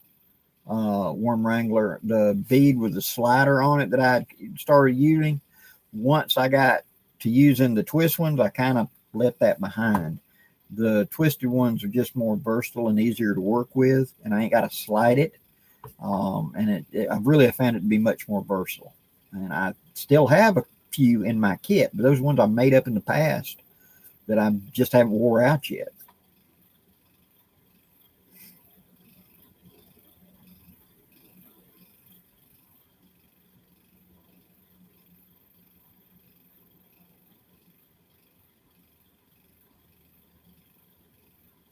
"2020 by Wayne."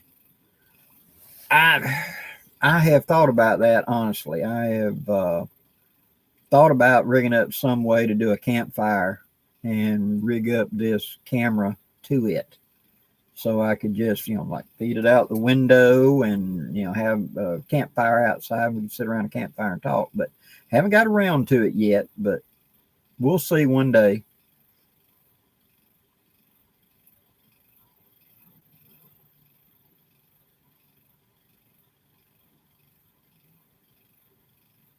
Cheddar, you want to talk about a blowgun? Um, several years ago, there was a National Geographic that had gone down somewhere like Amazon or something, and we're talking to these people they're not pre-contact, but they're still living basically Stone Age, and they know about modern world. They just don't want to be part of it. They do wear like American T-shirts and wear sandals and stuff, but this group had gone down there with a village, and this little boy who was about 7 asked the daddy, could he borrow the blowgun? And he said yes. And this is a 7-foot long tube, and he's using curare poison darts. And so the film crew followed the little boy, and he went wandering down through the jungle. And they said we figure we're about a half mile from the village now. And he's looking up in the canopy, and he finally stops and he looks way up here on a tree. And probably 110 feet up, here's this monkey out on the end of a limb, sitting there grooming or whatever. And the kid pulls the dart out, sticks it into the thing, looks up, brings up, and just second it sits on his lips, he goes, poof! 1, 2. And this monkey comes just tumbling, hits the ground. Whop! The kid goes over, rips a vine off of a tree that was there, tied it to the tail, went around his neck, tied the tail, and took his tail and slung it on his back like he'd sling a backpack, and came walking back to his mama with a dead monkey on his back. And the film crew filmed the whole thing. He said, you have to understand what you just saw. That monkey was 110 feet in the air. This kid was standing on the sidewalk and just shot you through the 10th story window and killed you with a sharp stick and a piece of fluff on it. It went at the base of the skull and went up into the skull and killed the monkey instantly. That 7-year-old kid did that. A blowgun in the hands of somebody that knows what they're doing is not to be taken lightly.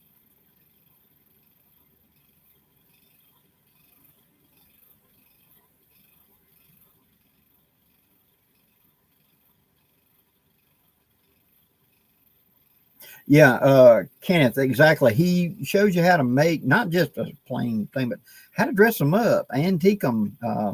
I was real impressed when he made the bow from Lord of the Rings, Legolas's bow, out of PVC. He split it and then heated up and pulled the ends together and painted it and decorated it where you'd think it was wood, looking at it.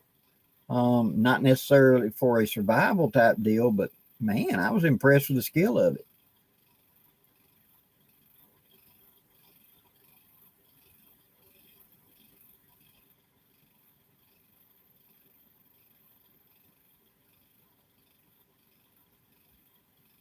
Awesome.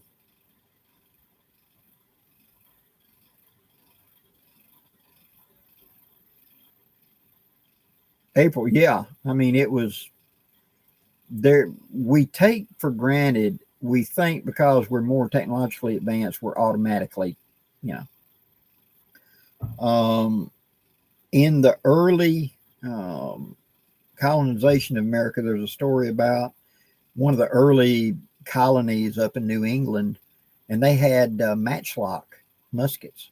And for those that don't know, it has a rope that you set burning like a fuse, and you aim the gun, and when you pull the trigger, it just sticks the burning thing into the gunpowder, and at the back of it, and it flashes and goes bang. And so they were having some big festival or whatever, and they invited the local tribe to come part of it. And the military commander of this colony decided to try to impress the natives. And so after they had their feast and everything, the pumpkins, he had walked over and picked up a big pumpkin and set it up on a pole and had all the militia guys come out with their muskets, all 15 or 20 of them.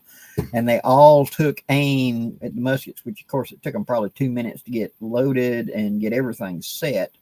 And they aimed at the pumpkin, and at the command they all fired, and they blew the big old pumpkin to pieces. And he was trying to impress the natives with their military firepower.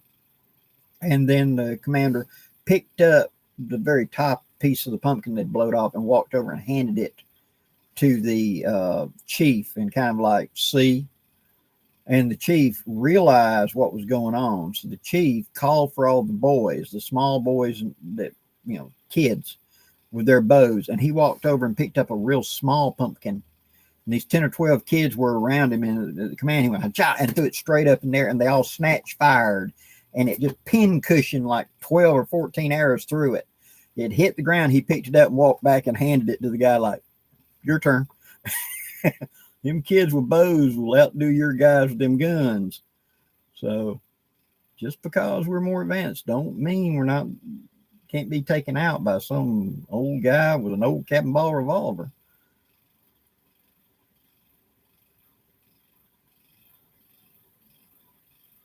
Through failure, we succeed. Absolutely. Sharks, anything like that, you can catch with spam. I used to love it when you'd have stuff that'd go bad in the fridge, like, you know, well, dang it, them pork chops went bad. I got to throw them away. No. Put them in the Ziploc bag. Give it to me. Man, that's fish bait. Catfish love stink.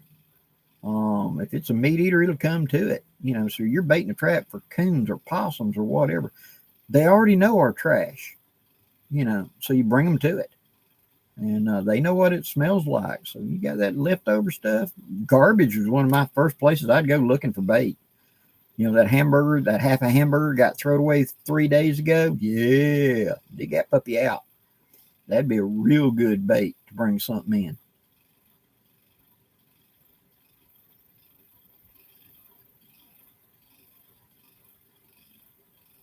Worm wrangler, how long? Okay, you're going to have to play this by ear.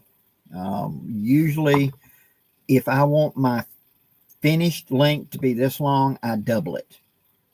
Because the big knot you're going to tie is going to take an inch or two, sometimes like 3 inches, depending on how big that knot is. And you're going to twist, you're going to lose size. So let's say I want a twist tie that's going to end up being 6 inches long. I'm probably going to take about 14 inches and then double it. Maybe even 16 inches would probably be better. Because once I twist it, it's going to lose length. I got a knot on each end, so that lost a little length. When I double it in half and bring it, and I tie those two ends together, I've lost a little length. And so figure about 16 inches to turn around and make a 6-inch twist tie. Rough rule of thumb.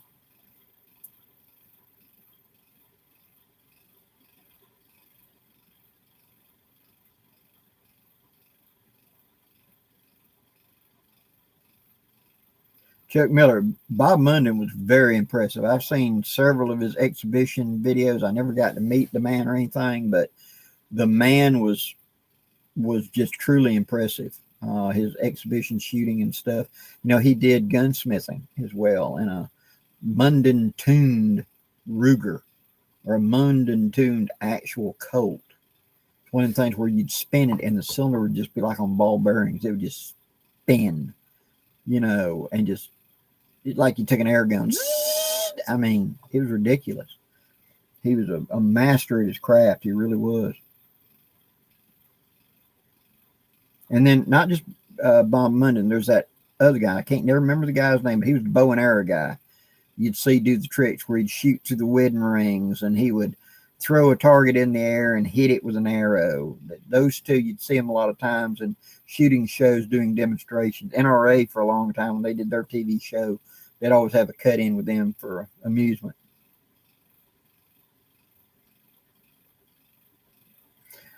Peter, during the flintlock era, did they ever use the flintlock striker to start a campfire? Yes. It works just fine as flint and steel. They would, if the gun was loaded, they would flip up the frizzen, dump out the priming powder, take a feather, small feather, or they would carry for this purpose, and stick it in the torch hole to plug it up. Think like a half of a toothpick. Okay. Then they would put the tinder inside and like char cloth and close and strike it, and that would throw that shower sparks right onto the char cloth and use that for a fire starter. Sometimes they would peg it and flash it where they put a little priming powder and put just dry like bird's nest right on top of it so that it would spark. The gunpowder would go floosh and you'd end up with a coal you could then dump into it. But it was extremely dangerous. In fact, there's a famous historic account of one of the big name, not a Davy Crockett or a Danny Boone, but he was somebody who was well known back in the 1700s, and he was being guided back home, back to this place. And 2 separate times on that trip, the guy that was with him went to spark to make a fire, and the gun went off and damn near hit him. The first time he,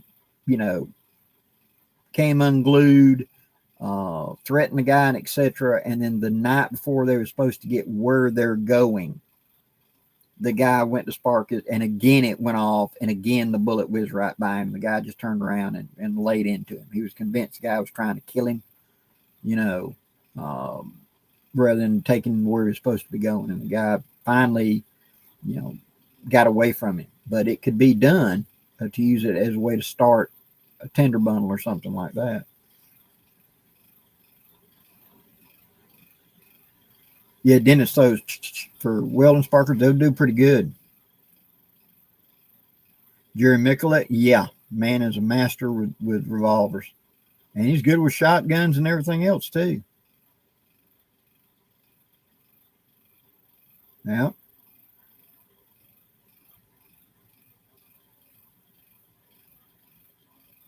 Yeah, Brett Munden would he was one of the first ones that would really get super serious on how the chamber was bored and aligned, even not to be off a couple of thousandths,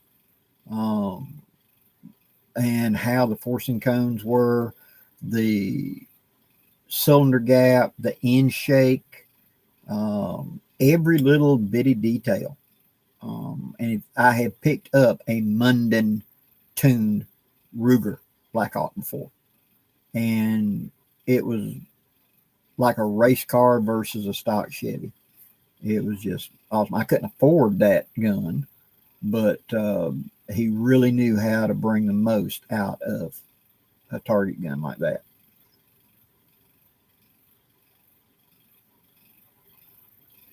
Random Adventures, good evening. Fernando, look at, I'm not saying they got it, but it's where I go to look first, is Mid-South Shooters Supply. That's where I usually go to try to find caps. It's that or Natchez Shooter Supply, both of those kind of out of the way, so they're not as, overloaded like everybody else, but I've had good luck.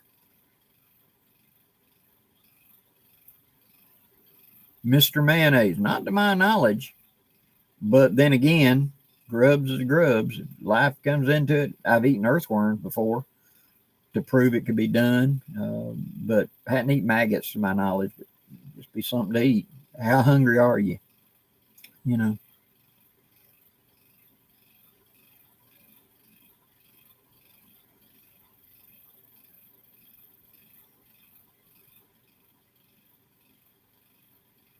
Banjo Outlaw. We would twist out, you'd have a hollow tree or whatever, and we would take the cat briars, the ones that got the long thorns on it. All the time down here in the South, we call them gotcha vines. And we would thread them into a hollow tree and twist them up to try to tangle up in the tail of a squirrel and pull them out. I've seen that done before.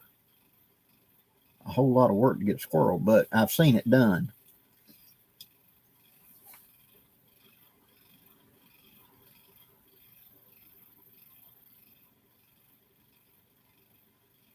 Earl, you can do that. You can shoot a wad, take a tight packed wad of uh, bird's nest you make up and pack it into the gun with just a little bit of powder, like 10 grains, and take a bank or something like that, someplace to catch it and shoot into it, and you'd have a glowing orb.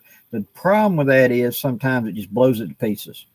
And when I was doing living history, that was something we were trying to kind of work out. And you read an old muzzleloader magazine during the 80s, we were talking about that, of ways to build a fire.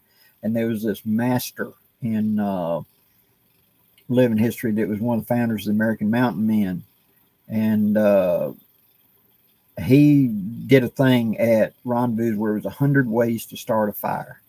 And his class was, he demonstrated 100 different ways to historically start a fire. He used guns, he used flint, he used rocks, he used burning lenses, he used, amazing.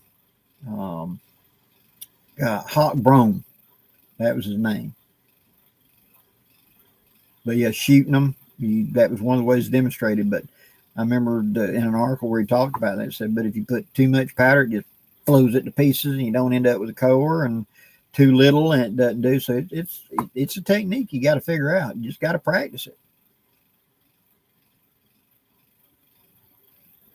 Nighttime stealth, clothing and detergents. I prefer baking soda because there's no natural odor to it, and it kind of neutralizes your own smell. Color, I prefer dark gray, something like this.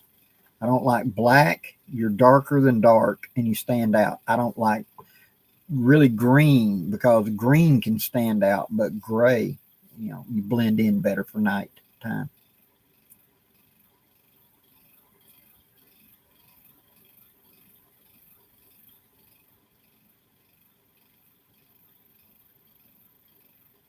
Okay, Rob, the kukri with a 5-inch bullet, the little short, there's one that's really short called the bilton, and then there's, of course, the short little jungle or officer kukri. Works fine as a knife. It can do light chopping, but it doesn't have the weight or the backbone to do heavy chopping. But it will work as a kukri. And in fact, I had one of the small little biltons that I used as a belt knife.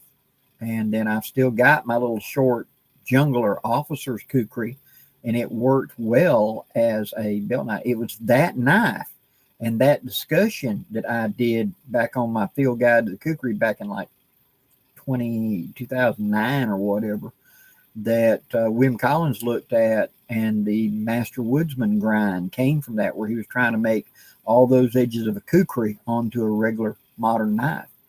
And so that short knife, that bilton 5 or 6, as a knife works good. As a chopper, it's a little light, but it does work well as a chopper. As a knife. I'm sorry, as a knife. Whew. Late in the day and the hair is gray, guys.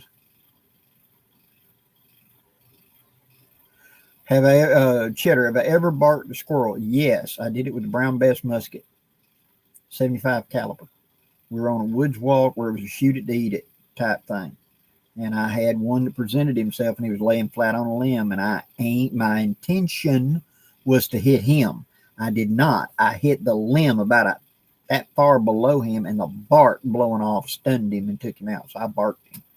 But I'll be honest, it was a scratch shot. I was trying to hit the squirrel in the head, and I just hit the bark.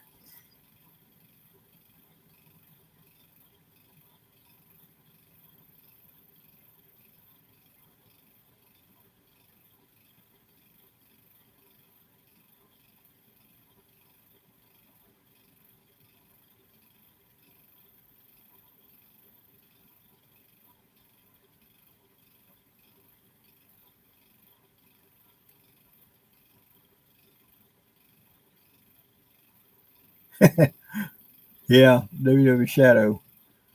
I tell you what, some of them squirrels, PetSmart, there was a 500-pound pallet of black oily sunflower seeds up in the top of the steel. Overshipment by accident. There was only supposed to be one pallet and they sent two. So the one got put on the floor, and the other one got put up in steel and left there for about 8 months. No reason to take it down. There was an old conduit pipe that went outside that this squirrel had come in and got in the middle of that thing and just burrowed down in it. And this squirrel was huge and fat.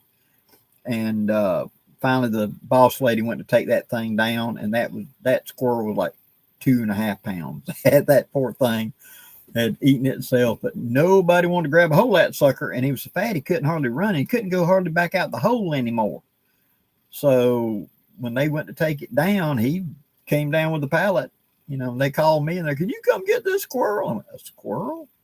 I walked back there and here's this big, it's like that squirrel, So we finally threw something over and put him back outside, put him on a diet. But no, you're going to grab a squirrel now. It's like going to eat you up.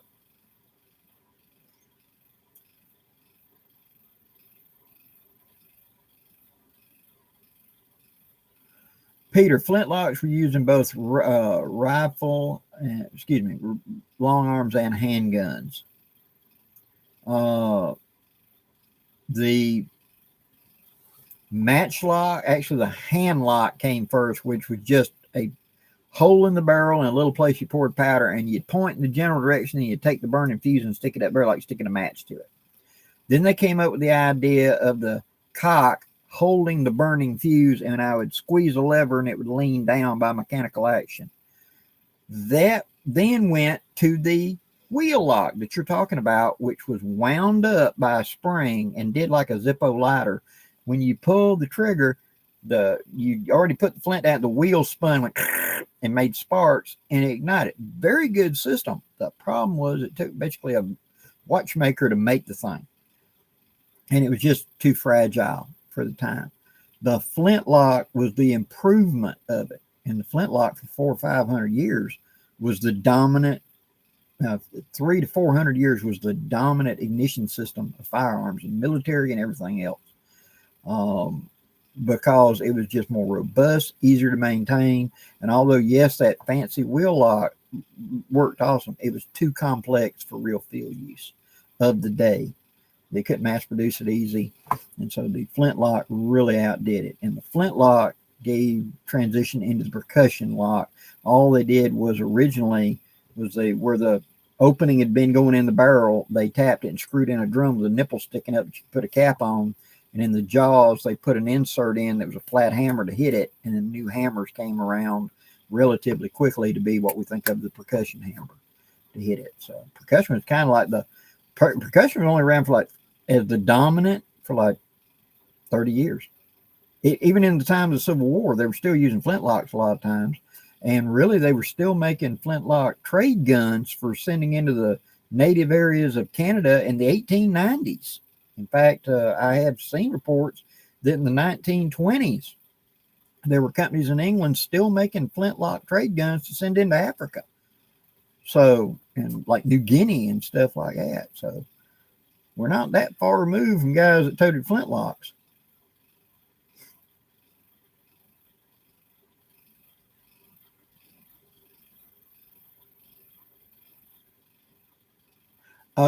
Chuck, yes, my gathering is still going to be in the end of March. It will be the 23rd through the 26th. 26th is Sunday, so it's Thursday through Sunday officially, okay, of March this year. Snapper, hello, sir. Good to see you. Snapper, the gun butter is now going to be in a metal tin. I talked to Miss Lita today. And the bullet butter, which is the melted and dip it bullet lube, I have a test sample I will be dipping Kerr bullets into probably this weekend and doing a test on it. I'm sure this is going to work. This is the same formula, but it was the hard sets up formula that we got away from because we wanted the creamy formula that we've got now. So that hard formula will be good for a bullet lubricant. I think it'd be fine on 45 Colt and 44, 40, stuff like that, even any 38. And so, but they're going to be now in a metal tin with a screw-on lid. So it'll be easier access and they don't break. And as soon as I get the thumbs up on that, then I'll let y'all know about it, because I know you wanted some melt lube. Don, good evening.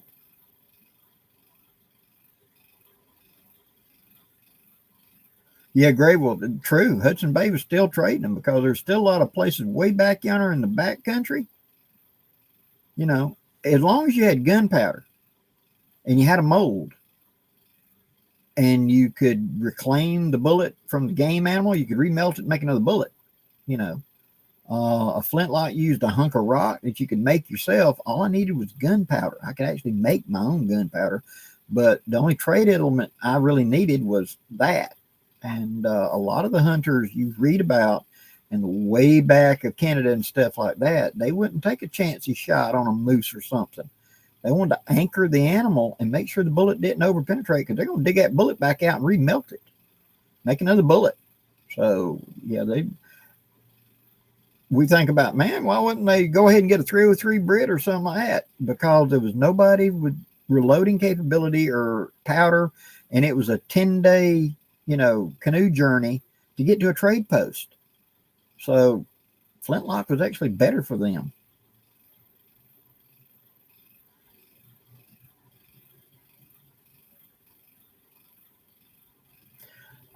April, in the past, I've played a little bit with certain semi-automatic fast shooting guns with red dots and stuff like that. Yeah. Laser grips, Crimson Trace, things like that. I played with them.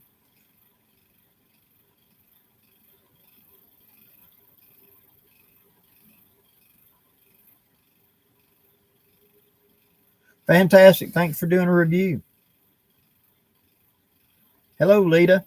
Snapper Lita, right there below you. That's the maker of the gun butter and the bullet butter we're going to be doing.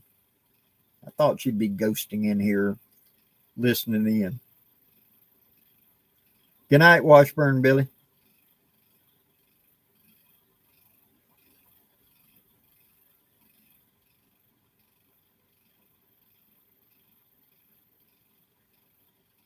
Cheddar, a Winchester, believe it or not, actually did make a thumb gun. It did not have a trigger on it. And God, back in the 30s or something. And what you did was you cocked it, and then you kept your thumb on the knurling. And when you're ready to shoot, you just loosened up and let it just slide off of your thumb. It's like a slip gun.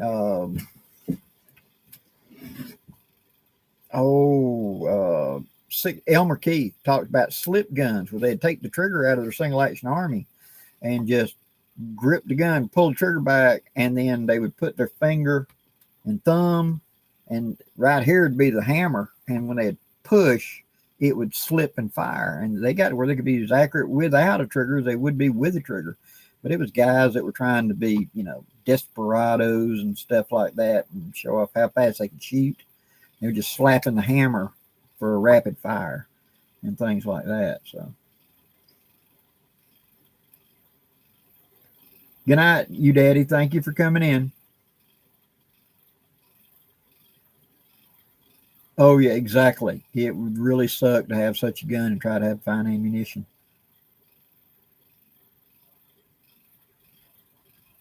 Glad you do, Lita.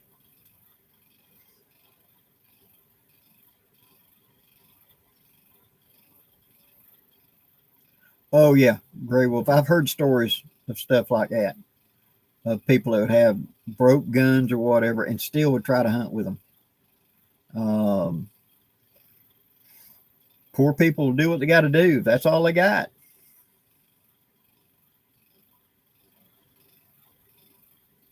Yes, Peter, you had to have at least two opposing teeth, one on top of the other, that lined up where you could bite a cartridge and tear it off, or else you couldn't serve in the military.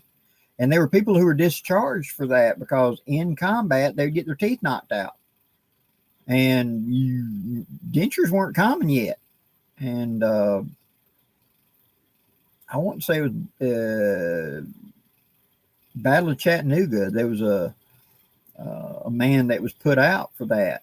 He worked with a cannon, and he, was the rammer, and he had stepped out of the way, and apparently the long pole that you use for the rammer of the gun was close to his mouth, and when the gun fired, it hit the end of the pole and it smacked him in the mouth, and he knocked out all of his teeth in the front.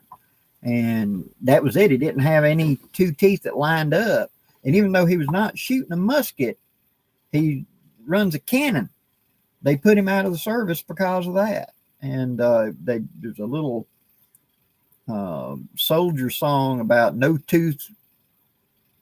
I want to say No Tooth Johnson or No Tooth Houston, something like that. But, they made up a little song about it. It was kind of like a running gag at the time, whether it's real or not, but I've heard about the song, No Tooth Houston.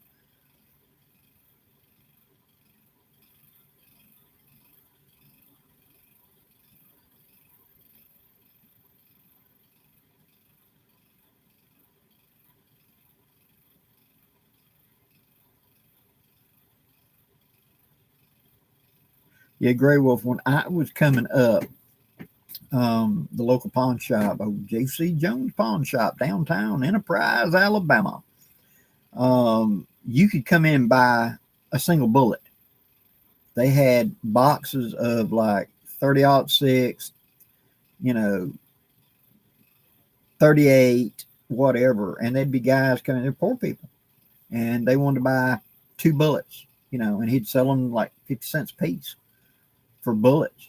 Because they had 6 bullets in the gun, and they had to shoot 2 to whatever, and needed 2 bullets to fill the gun back up. And I knew really poor people that would come and pick up Coke bottles and then take them back to the store because you got a nickel a piece for the Coke bottles, and take the money and go down there and buy 10 30-30 shells. And that was all they're going to have for the whole hunting season. Because whenever they get back on that old 1940-something truck and rattle back down yonder in the country, they ain't coming back to town for 2 months. Those people were self-supportive. And so they sold by the individual bullet to people like that. I was right at the tail end of a lot of stuff. Well, guys, that's 2 hours. I want to thank everybody for coming in, and thank you so much for all the comments. Really do appreciate it. Everybody for stopping in, thank you very much. And we'll be doing this again next Thursday. I don't think I got anything wrong that's going to be in the way. And I greatly, greatly appreciate all y'all's support. I really do. Tiny Titan, you did not order the wrong thing. Someone told me that it fit and it did not, but it's got the loops, the head loops to go under. If you will simply, if you know how to sew or get someplace that does it, have them take 2 of those loops and put it on the back of the hood. Those 2 buttons in the top back of the M65 for putting your liner in. Have it where those 2 buttons hook up to the hood. That'd be just a short piece with 2 buttonholes. And that way you could flip that hood out of the way when you didn't want it and flip it up and then just tuck it under and let the collar hold it. So it will work. You can adapt it, but it is not. At the time that the person told me, said this would go on the M65, we didn't know. That's a deck hood. But it will fit if you make that little modification. They can be worn together, but to make it attached to the M65, I would just simply, in the back, take those loops they got and just make 2 pieces with buttonholes where it hooks to the sew it to the actual hood, and then have 2 buttonholes that would line up with those 2 buttons in the top up here, and that would hold it in place.